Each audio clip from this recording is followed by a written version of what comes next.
ವಾಸುದೇವಾಯ ಹರೇ ಪರಮಾತ್ಮನೇ ನಮತಕ್ಲೇಶನಾಶಾಯ ಗೋವಿಂದಾಯ ನಮೋ ನಮಃ. ನಿನ್ನೆ ಈ ಕಾರ್ಯಕ್ರಮದಲ್ಲಿ ವಿದುರ ನೀತಿಯ ಪ್ರಾರಂಭವನ್ನು ಉಪಕ್ರಮವನ್ನು ನೋಡಿದ್ವಿ. ಅದು ವಿದುರನು ಧೃತರಾಷ್ಟ್ರ ತುಂಬ ತಳಮಳಗೊಂಡು ನಿದ್ರೆ ಬಾರದಿರುವಂತಹ ಸ್ಥಿತಿಯಲ್ಲಿ ಹಿತವಚನಕ್ಕೋಸ್ಕರ ಕರೆದರೆ ಮೊದಲು ಅವನಿಗೆ ಶಾಕ್ ಕೊಟ್ಟು ಒಂದು ಏಟು ಕಟ್ಟ. ಅದಾದಮೇಲೆ ತನ್ನ ಉಪದೇಶವನ್ನು ಶುರು ಮಾಡಿದ.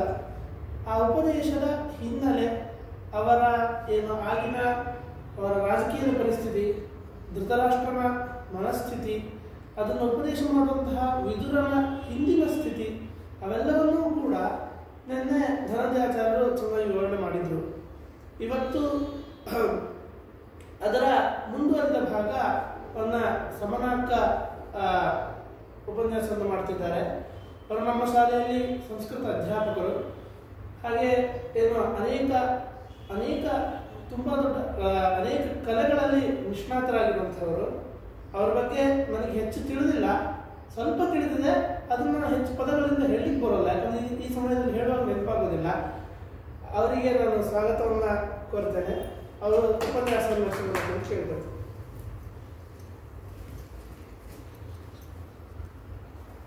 ಶ್ರೀ ಗುರುಭ್ಯೋ ನಮಃ.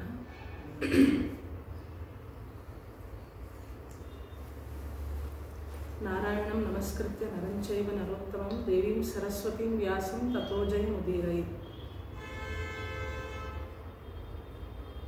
ಮಹಾಭಾರತದ ಪ್ರಸ್ತುತತೆ ಮತ್ತು ಮಹಾಭಾರತದ ಔಚಿತ್ಯ ಇತ್ಯಾದಿ ವಿಷಯಗಳಿಂದ ಆರಂಭಗೊಂಡ ಈ ಮಹಾಭಾರತದ ಒಂದು ಸರಣಿ ಉಪನ್ಯಾಸ ಅಂತಲೇ ಹೇಳಬಹುದು. ನಾವು ಆದಷ್ಟು ವಿಷಯಗಳನ್ನು ನಾವು ಎಷ್ಟು ಹೆಚ್ಚು ಮಹಾಭಾರತದಲ್ಲಿ ನಾವು ಕಾಣಲಿಕ್ಕೆ ಸಾಧ್ಯ ಅನ್ನೋದನ್ನು ನೋಡ್ತಾ ಹೋಗೋದು ನಮ್ಮ ಮುಖ್ಯ ಉದ್ದೇಶ ಆಗಿತ್ತು. ಆ ನಿಟ್ಟಿನಲ್ಲಿ ನಾವು ಮಹಾಭಾರತದ ಸಣ್ಣ ಸಣ್ಣ ಉಪಾಖ್ಯಾನಗಳ ಬಗ್ಗೆ ಮತ್ತು ಮಹಾಭಾರತದ ಈ ದಿನಕ್ಕೆ ನಮಗೆ ಮಹಾಭಾರತ ಉಪಯೋಗ ಇದೆಯಾ ಇದೆಲ್ಲ ಬಗ್ಗೆ ನೋಡಿದ್ವಿ. ಅದೇ ಸರಣಿಯಲ್ಲಿ ನಾವು ವಿದುರ ನೀತಿಯ ಉಪನ್ಯಾಸದಲ್ಲಿ ವಿದುರ ಹೇಳಿದ ಉಚಿತವಾದ ಮಾತುಗಳು. ಉಚಿತ ಶಬ್ದಕ್ಕೆ ಎಲ್ಲೂ ಕೂಡ ಫ್ರೀ ಅನ್ನೋ ಅರ್ಥ ಇಲ್ಲ. ಉಚಿತ ಶಬ್ದಕ್ಕೆ ಸಮೀಚೀನವಾದ, ಸರಿಯಾದ ಅನ್ನೋಂಥ ಅರ್ಥ. ಧೃತರಾಷ್ಟ್ರನಿಗೆ ವಿದುರ ಹೇಳಿದ ಮಾತುಗಳು ಇವತ್ತು ನಾವು ಕೂಡ, ಅಂದರೆ ಇಷ್ಟು ವರ್ಷಗಳು ಕಳೆದ ಮೇಲೂ ಕೂಡ ನಮ್ಮ ಜೀವನದಲ್ಲೂ ಕೂಡ ನಾವು ಅಳವಡಿಸ್ಕೊಳ್ಬೇಕಾದಂಥ ಅಥವಾ ನಮಗೂ ಕೂಡ ಹೊಂದುವಂಥ ಮಾತುಗಳಾಗಿದೆ. ಅಂದರೆ ವೇದವ್ಯಾಸರ ದೂರದೃಷ್ಟಿ ಎಷ್ಟಿತ್ತು ಅನ್ನೋದು. ಈಗ ನಾವು ಇವತ್ತು ಹೇಳಿದ ಮಾತು ಇನ್ನೊಂದು 10 ವರ್ಷಕ್ಕೆ ಔಟ್ಡೇಟ್ ಆಗೋದು. ಔಟ್ಡೇಟೆಡ್ ಮಾತುಗಳನ್ನು ಯಾರೂ ಮತ್ತೆ ನೆನಪಿಸ್ಕೊಳ್ಳಿಕ್ಕೆ ಇಷ್ಟಪಡೋದಿಲ್ಲ. ನ್ಯೂಸ್ ಪೇಪರ್ ಥರ, ಇವತ್ತಿನ ನ್ಯೂಸ್ ಪೇಪರ್ ನಾಳೆಗೆ ರದ್ದಿ.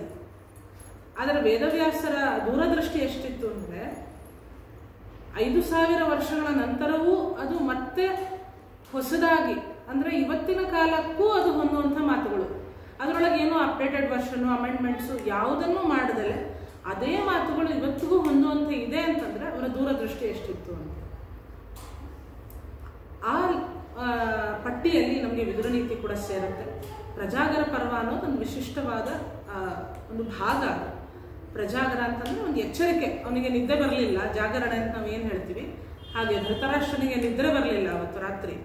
ಸಂಜಯ ಏನು ಹೇಳಬಹುದು, ಪಾಂಡವರ ನಿರ್ಣಯ ಏನು ಅನ್ನೋದನ್ನು ಅವನಿಗೆ ಊಹೆ ಮಾಡ್ಕೊಳ್ಳಿಕ್ಕಾಗದೆ, ಅದರ ಮುಂದಿನ ನಿರ್ಣಯಗಳನ್ನು ಹೇಗೆ ತಗೊಳ್ಬೇಕು, ನನ್ನ ಮಕ್ಕಳ ಸ್ಥಿತಿ ಏನಾಗತ್ತೆ, ಇದಕ್ಕೆಲ್ಲ ಯೋಚನೆ ಮಾಡ್ತಾ ಅವನು ಹೆದರಿ ಕೂತಿದ್ದಂಥ ಅವನಿಗೆ ವಿದುರ ಹೇಳುವಂಥ ಕಿವಿ ಮಾತುಗಳು ಅದು ನಮಗೂ ಕೂಡ ಬಡೆದೆಬ್ಬಿಸಿ ಹೇಳುವಂಥದ್ದು.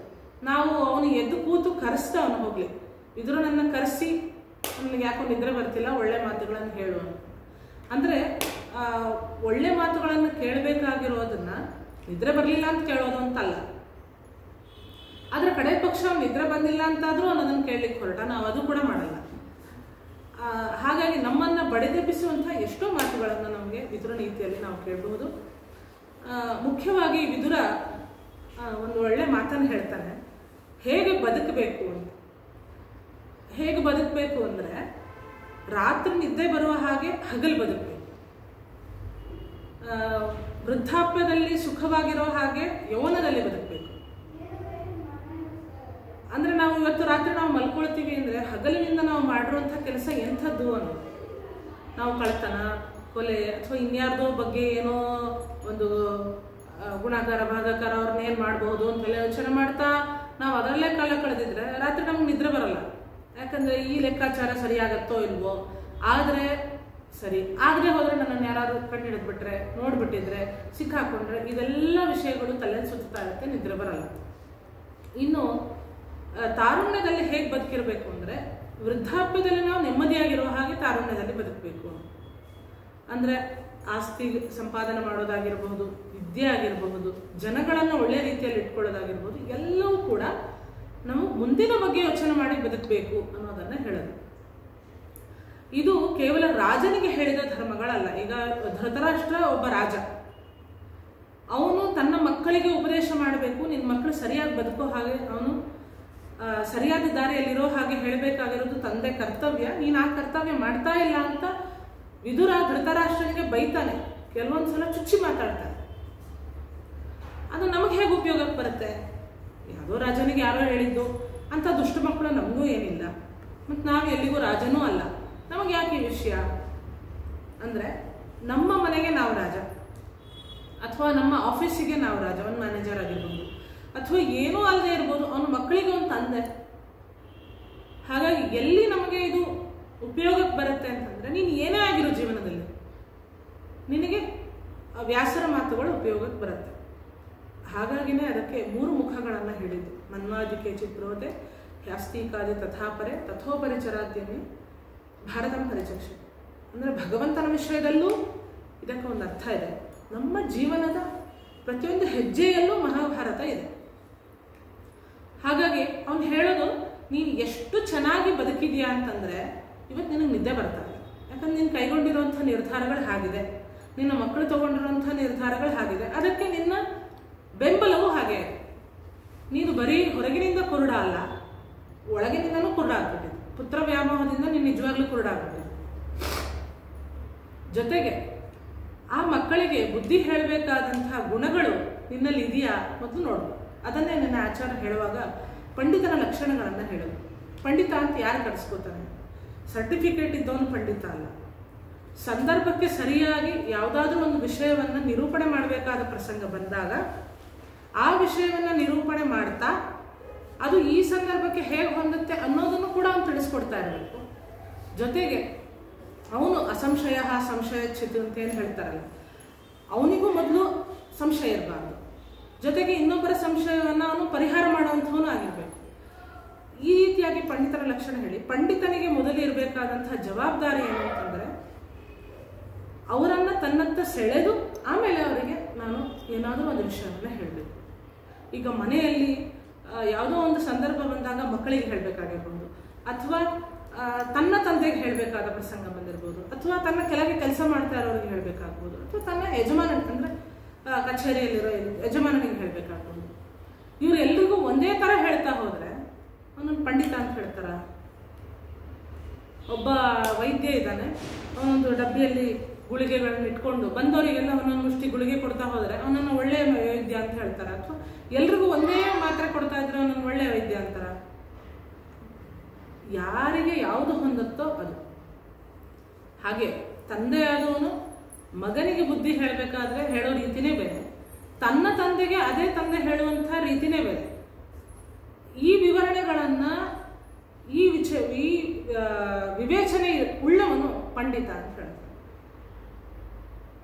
ಇದರಲ್ಲಿ ಮುಖ್ಯವಾಗಿ ನಮಗೆ ಪಂಡಿತರ ಲಕ್ಷಣಗಳನ್ನು ಹೇಳ್ತಾ ಮುಂದೆ ನಾವು ಸುಭಾಷಿತಗಳಲ್ಲಿ ಇವತ್ತೇನು ನಾವು ತುಂಬ ಶ್ಲೋಕಗಳನ್ನು ಕೇಳ್ತೀವಿ, ಅದೆಲ್ಲ ವಿಷಯಗಳು ನಮಗೆ ಇದೇ ವಿದುರ ನೀತಿಯಲ್ಲೇ ಬರುವಂಥದ್ದು. ಉದಾಹರಣೆಗೆ ಅಭಿವಾದನಶೀಲಸ್ಯ ನಿತ್ಯಂ ವೃದ್ಧೋಪಸೇವಿನಃ ಅಂತ ಒಂದು ಶ್ಲೋಕ ಬರುತ್ತೆ. ಯಾರು ಪ್ರತಿನಿತ್ಯವೂ ಕೂಡ ಅಭಿವಾದನಶೀಲನಾಗಿರ್ತಾನೋ, ಅಂದರೆ ನಮಸ್ಕಾರ ಮಾಡೋದನ್ನು ಮೈಗೂಡಿಸಿಕೊಂಡಿರ್ತಾನೋ, ಹೇಳಿಸ್ಕೊಂಡು ಮಾಡೋನಲ್ಲ, ಅದು ಮೊದಲನೇ ಹೆಜ್ಜೆ ಆಗಿರ್ಬೋದು, ತಪ್ಪಲ್ಲ. ಆದರೆ ಅಭಿವಾದನಶೀಲ ಅಂದರೆ ಯಾರೇ ದೊಡ್ಡವರನ್ನು ಕಂಡರೂ ಕೂಡ ತಾನಾಗಿಯೇ ದೇಹ ಬಾಗಬೇಕು. ಅಂಥವನಿಗೆ ಚತ್ವಾರಿ ತಸ್ಯ ವರ್ಧಂತೆ, ಅವನಿಗೆ ಆಯುಷ್ಯ, ಯಶಸ್ಸು, ವಿದ್ಯೆ ಮತ್ತು ಸಂಪತ್ತು ಇದೆಲ್ಲವೂ ಕೂಡ ಅವನನ್ನು ಹುಡುಕಿಕೊಂಡು ಬರುತ್ತೆ. ಇದು ಹೇಗೆ ಬರೋದಕ್ಕೆ ಸಾಧ್ಯ? ಒಬ್ಬ ವ್ಯಕ್ತಿಗೆ ನಮಸ್ಕಾರ ಮಾಡಿಬಿಟ್ರೆ ನಮ್ಗೆ ಇದೆಲ್ಲ ಹೇಗೆ ಬರ್ಲಿಕ್ಕೆ ಸಾಧ್ಯ? ಇದಕ್ಕೆ ಅನೇಕ ಉದಾಹರಣೆಗಳನ್ನು ನಾವು ಪುರಾಣಗಳಲ್ಲಿ ಕೇಳ್ತೀವಿ. ನಿತ್ಯ ನಮಸ್ಕಾರ ಮಾಡೋದ್ರಿಂದ ಅವ್ರು ಏನು ನಮಗೆ ಆಶೀರ್ವಾದ ಮಾಡ್ತಾರೆ, ಈಗ ಬುದ್ಧಿಮಾನ್ ಭವ ಅಥವಾ ವಿದ್ಯಾವಾನ್ ಭವ, ಆಯುಷ್ಮಾನ್ ಭವ, ಆ ಆಶೀರ್ವಾದದಿಂದ ನಮಗೆ ಅವೆಲ್ಲವೂ ಪಡೀಲಿಕ್ಕೆ ಸಾಧ್ಯ. ಮತ್ತೆ ಒಂದು ವ್ಯಕ್ತಿಯ ಸಂಪತ್ತು ಅಥವಾ ಒಂದು ವ್ಯಕ್ತಿಗೆ ದೊರಕಬಹುದಾದಂಥ ಒಂದು ಒಳ್ಳೆಯ ಅವಕಾಶಗಳು ಅಥವಾ ಶ್ರೀ ಅಂತ ನಾವೇನು ಹೇಳ್ತೀವಿ, ಶ್ರೀ ಅಂದರೆ ಬರೀ ದುಡ್ಡಲ್ಲ. ಶ್ರೀ ಅಂದರೆ ಅವನ ಲಕ್ಷಣ ಆಗಿರಬಹುದು, ಅವನ ಮನೆಯ ಶಾಂತಿ ಆಗಿರಬಹುದು, ಅದೆಲ್ಲವೂ ಕೂಡ ಒಂದು ಸಂಪತ್ತು. ಅದು ಹೇಗೆ ಬರ್ಲಿಕ್ಕೆ ಸಾಧ್ಯ ಅಂತಂದ್ರೆ ಅವನ ವಿನಯದಿಂದ ಬರ್ಲಿಕ್ಕೆ ಸಾಧ್ಯ. ವಿದ್ಯೆಗೂ ಕೂಡ ವಿನಯವೇ ರಸೀದಿ ಅಂತ ಹೇಳ್ತಾರೆ. ವಿದ್ಯೆ ಬಂದ ತಕ್ಷಣ ನಾನು ಮಹಾವಿದ್ಯಾವಂತ ಅಂತ ಬೀಗಿದ ಅಂದರೆ ಆ ವಿದ್ಯೆ ಇನ್ನೂ ಪೂರ್ತಿ ಮಾಗಿಲ್ಲ. ನಮಗೆ ಭಕ್ತ ಕುಂಬಾರನ ಕಥೆಯಲ್ಲಿ ನಾಮದೇವ, ಸಂತ ನಾಮದೇವ ಬಂದಾಗ ಇದು ಅರ್ಧ ಬಂದ ಮಡಿಕೆ ಅಂತ ಹೇಳ್ತಾರೆ. ಅಂದರೆ ಆ ಮಡಿಕೆ ಪೂರ್ತಿ ಬೇಯೋದು ಯಾವಾಗ ಅಂತಂದರೆ ಆ ಮಡಿಕೆಯಲ್ಲಿ ನಾವು ಪೂರ್ತಿ ಅಡುಗೆ ಮಾಡ್ಲಿಕ್ಕೆ ಆಗ್ಬೇಕು. ಅದನ್ನು ಆ ರೀತಿಯಾದರೆ ಪೂರ್ತಿ ಬೆಂದಿರುವಂಥ ಮಡಿಕೆ, ಅದನ್ನು ಒಂದ್ಸಲ ಸುಟ್ಟು ಎಲ್ಲ ಮಾಡ್ತಾರಲ್ಲ, ಅದರಲ್ಲಿ ಮಾಡಿದ್ರೆ ಮತ್ತೆ ಯಾವ ಪದಾರ್ಥಗಳನ್ನು ಆ ಮಡಿಕೆ ಹೀರ್ಕೊಳ್ಳೋದಿಲ್ಲ, ಹೊರತಾಗಿ ಅದು ಜಗತ್ತಿಗೆ ಕೊಡತ್ತೆ. ವಿದ್ಯಾವಂತನಾದವನು ತನ್ನ ವಿದ್ಯೆಯನ್ನು ಇನ್ನೊಬ್ರಿಗೆ ಕೊಡಬೇಕು, ಮತ್ತೆ ತಾನು ಕೊಟ್ಟಷ್ಟು ಮತ್ತಷ್ಟು ಪಡಿತೇನೆ ಅನ್ನುವಂಥ ಎಚ್ಚರಿಕೆಯಿಂದ ಇದ್ದು ಬಾಗಬೇಕು. ಇಂಥ ವಿಷಯಗಳನ್ನು ಅವನು ಅರಿತಿದ್ದ ಅಂತಂದರೆ ಅವನಿಗೆ ಸಹಜವಾಗಿ ಯಶಸ್ಸು, ವಿದ್ಯೆ, ಆಯುಷ್ಯ ಮತ್ತು ಸಂಪತ್ತು ಇದೆಲ್ಲವೂ ಕೂಡ ಬರಲಿಕ್ಕೆ ಸಾಧ್ಯ. ಮತ್ತು ಇಷ್ಟೆಲ್ಲ ಬಂದಮೇಲೂ ಕೂಡ ಅವನು ಮತ್ತಷ್ಟು ಪ್ರಶ್ರಯೇಣ, ಮತ್ತಷ್ಟು ವಿನಯವಂತನಾಗೆ ಮತ್ತೊಬ್ಬರನ್ನು ಸೇರ್ತಾನೆ. ಈಗ ನನ್ನ ಹತ್ರ ವಿದ್ಯೆ ಬಂತು ಅಂದ ತಕ್ಷಣ ನಾನು ಬಾಗಿಲಿಲ್ಲ ಬೀಗಿದೆ ಅಂತ ಆದರೆ ಅದು ಉಪಯೋಗ ಇಲ್ಲ. ಹಾಗೆ ಯಶಸ್ಸು ಬಂದಾಗಲೂ ಕೂಡ ಅಥವಾ ಏನು ಸಂಪತ್ತು ಬಂದಾಗ ಅಥವಾ ವಿಪರೀತ ಆಯುಷ್ಯವಂತನಾಗಿದ್ದರೂ ಕೂಡ ಅವನಿಗೂ ಕೂಡ ಒಂದು ಬೀಗುವಂಥ ಪರಿಸ್ಥಿತಿ ಬರ್ಬೋದು. ಯಾಕಂದ್ರೆ ನನಗಿಂತ ಚಿಕ್ಕವರೆಲ್ಲ ಹೋಗ್ಬಿಟ್ಟು ನಾನು ಇನ್ನೂ ಎಷ್ಟು ಚೆನ್ನಾಗಿದ್ದೀನಿ, ನಾನು 80ನೇ ಶಾಂತಿ ಮಾಡಿಕೊಂಡೆ, ನಾನು ಸಹಸ್ರಚಂದ್ರ ದರ್ಶನ ಮಾಡಿಕೊಂಡೆ, ಇದೆಲ್ಲ ಯಾವುದೇ ಕೂಡ ಮನುಷ್ಯನಿಗೆ ಒಂದು ಮದಕ್ಕೆ ಕಾರಣ ಆಗಬಹುದು. ಒಂದು ಕತೆ ಹೇಳ್ತಾ ಇದ್ರು, ಯಾರೋ ಒಬ್ಬ ಷಡ್ವೈರಿಗಳನ್ನು ಅಂದರೆ ಕಾಮ, ಕ್ರೋಧ, ಲೋಭ, ಮೋಹ, ಮದ, ಮತ್ಸರಗಳನ್ನು ತುಂಬ ಚೆನ್ನಾಗಿ ಗೆದ್ದಿದ್ದಾರೆ. ಅವನು ಮನೆ ಮುಂದೆ ಒಂದು ಫಲಕ ಹಾಕ್ಕೊಂಡಿದ್ದಾನೆ, ಬೋರ್ಡ್ ಹಾಕ್ಕೊಂಡಿದ್ದಾನೆ, ಷಡ್ವೈರಿ ವಿಗ್ರಹಾಚಾರ್ಯ. ಅಂದರೆ ಅವನು ಎಲ್ಲ ಗೆದ್ದಿದ್ದಾನೆ, ಆದರೆ ಗೆದ್ದಿದ್ದೀನಿ ಅನ್ನೋಂಥ ಒಂದು ಮದ ಇದೆಯಲ್ಲ ಅದನ್ನು ಗೆದ್ದಿಲ್ಲ. ಅಥವಾ ಎಷ್ಟೋ ಸಲ ಕಾಮ ಗೆದ್ದಿರ್ಬೋದು, ಕ್ರೋಧ ಅನ್ನೋದ್ರೊಳಗೆ ಬಿದ್ದು ಹೋಗಿರ್ಬೋದು. ಕಾಮ ಅನ್ನೋ ತುಂಬ ದೊಡ್ಡ ಸಮುದ್ರ ದಾಟಿರ್ಬೋದು. ಒಂದು ಸಣ್ಣ ಏನು ಓಣಿ ಅಂತಾರಲ್ಲ, ಅಥವಾ ಒಂದು ಸಣ್ಣ ತೊರೆಯಲ್ಲಿ ಬಿದ್ದುಬಿಡ್ಬೋದು, ಅದು ಕ್ರೋಧ. ಎಷ್ಟು ಕಾಮವನ್ನು ಗೆದ್ದಿದ್ರೂ ಕೂಡ ಕ್ರೋಧವನ್ನು ಗೆಲ್ಲೋದು ಕಷ್ಟ ಆಗುತ್ತೆ. ಹಾಗೆ ಪ್ರತಿಯೊಂದು ಕಾಮ, ಕ್ರೋಧ, ಲೋಭ, ಮೋಹ, ಮದ, ಮಾತ್ಸರ್ಯಗಳನ್ನು ಗೆದ್ದ ಮೇಲೆ ಅದು ನಮ್ಮನ್ನು ಗೆಲ್ಲದ ಹಾಗೆ ನಾವು ಅದನ್ನು ಸದಾ ನಿಗ್ರಹದಲ್ಲಿ ಇಟ್ಕೊಂಡು ಬದುಕೋದು ಪಂಡಿತನ ಲಕ್ಷಣ. ಮತ್ತೆ ಆ ಪಂಡಿತ ಮತ್ತೊಬ್ಬರಿಗೆ ಉಪದೇಶ ಮಾಡ್ತಾರಲ್ಲ, ಅವರು ಕೂಡ ಇದೇ ರೀತಿ ವಿನಯವಂತರಾಗಿರುವಂತೆ ಅವನು ಮಾಡ್ತಾನೆ.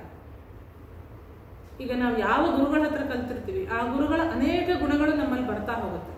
ಅವರು ಎಷ್ಟು ಶ್ರದ್ಧೆಯಿಂದ ಅಥವಾ ಏನೇ ವಿಷಯ ಇದ್ರೂ ಕೂಡ ಅದನ್ನು ಹೇಗೆ ಅವರು ನಿರೂಪಣೆ ಮಾಡ್ತಾರೆ, ಅಥವಾ ಯಾರ ಮನಸ್ಸಿಗೂ ನೋವಾಗದ ಹಾಗೆ ಹೇಗೆ ಹೇಳ್ತಾರೆ, ಎಷ್ಟೇ ಇಂಥ ವಿಷಯನೇ ಇರ್ಬೋದು, ಇದೆಲ್ಲವೂ ಕೂಡ ನಮಗೆ ಅದರಿಂದ ಬರಲಿಕ್ಕೆ ಸಾಧ್ಯ, ಅವರಿಂದ ಗುರುಗಳಿಂದ ಬರಲಿಕ್ಕೆ ಸಾಧ್ಯ. ಹಾಗೆ ಮನೆಯಲ್ಲಿ ಹಿರಿಯನಾದವನು ಹೇಗಿರಬೇಕು ಅಂದರೆ ಅವನ ಗುಣಗಳು ಅವನ ಪರಂಪರೆಯಲ್ಲಿ ಕಾಣಬೇಕು.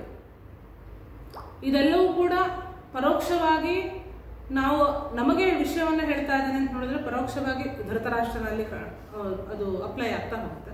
ಧೃತರಾಷ್ಟ್ರನಿಗೆ ಹೇಳ್ತಾ ಇದ್ದಾನೆ ನೇರವಾಗಿ ವಿದುರ ಅಂತ ನೋಡಿದಾಗ ನಮಗೆ ಪರೋಕ್ಷವಾಗಿ ಅದೆಲ್ಲ ಅಪ್ಲೈ ಆಗ್ತಾ ಹೋಗುತ್ತೆ.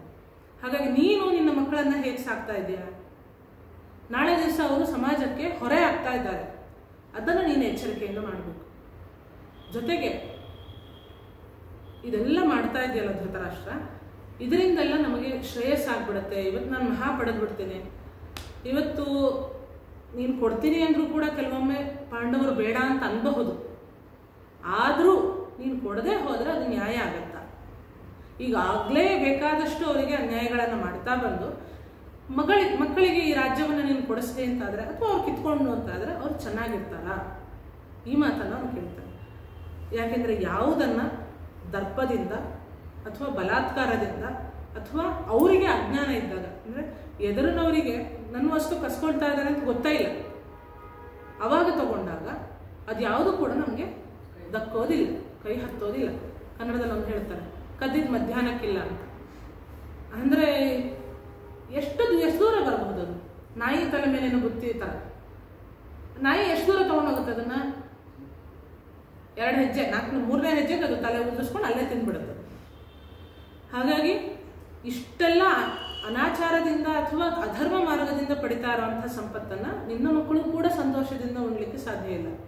ಕೊನೆಗೆ ಎಷ್ಟು ಖಾರವಾಗಿ ಮಾತಾಡ್ತಾನೆ ವಿದುರ ಅಂತಂದ್ರೆ, ಒಂದು ವೇಳೆ ಹೀಗೆ ತಗೊಳ್ತಾರಲ್ಲ, ನಿನ್ನ ಮಕ್ಕಳ ಅಂತ್ಯವನ್ನು ನೀನೇ ಕಣ್ಣಿಂದ ನೋಡೋ ಹಾಗಾಗತ್ತೆ.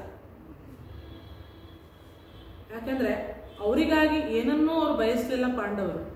ಅವರನ್ನ ಎಲ್ಲಾ ರೀತಿಯ ಅವಮಾನಗಳನ್ನು ಮಾಡಿ ಕಾಡಿಗಟ್ಟಿದ್ದಾಯ್ತು.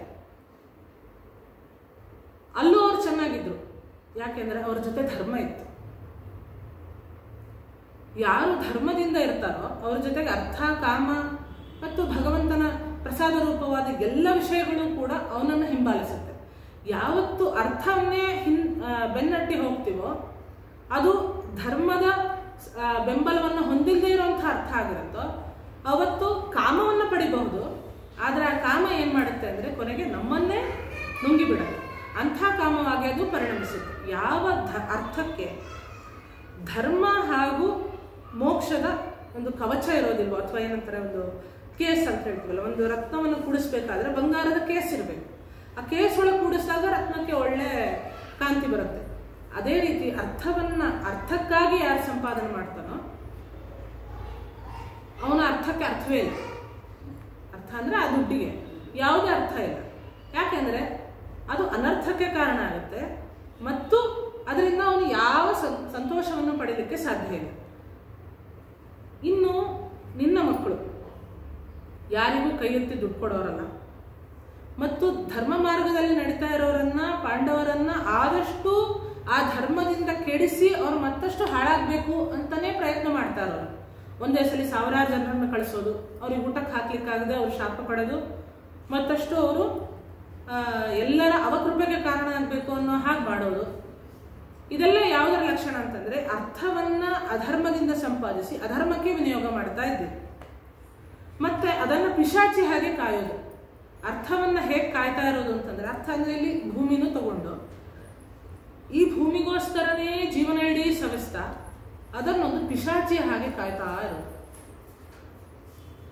ಆ ಪಿಶಾಚಿ ತಾನೇನನ್ನಾದ್ರೂ ಅನುಭವಿಸಿ ಸಂತೋಷವಾಗಿರುತ್ತಾ? ಇಲ್ಲ, ಉಡಲ್ಲ, ತೊಡಲ್ಲ, ಏನು ಮಾಡಲ್ಲ. ಅದು ಬೇರೆಯವ್ರಿಗೆ ತಗೊಳ್ಳಿಕ್ ಬಿಡತ್ತಾ? ಬಿಡಲ್ಲ.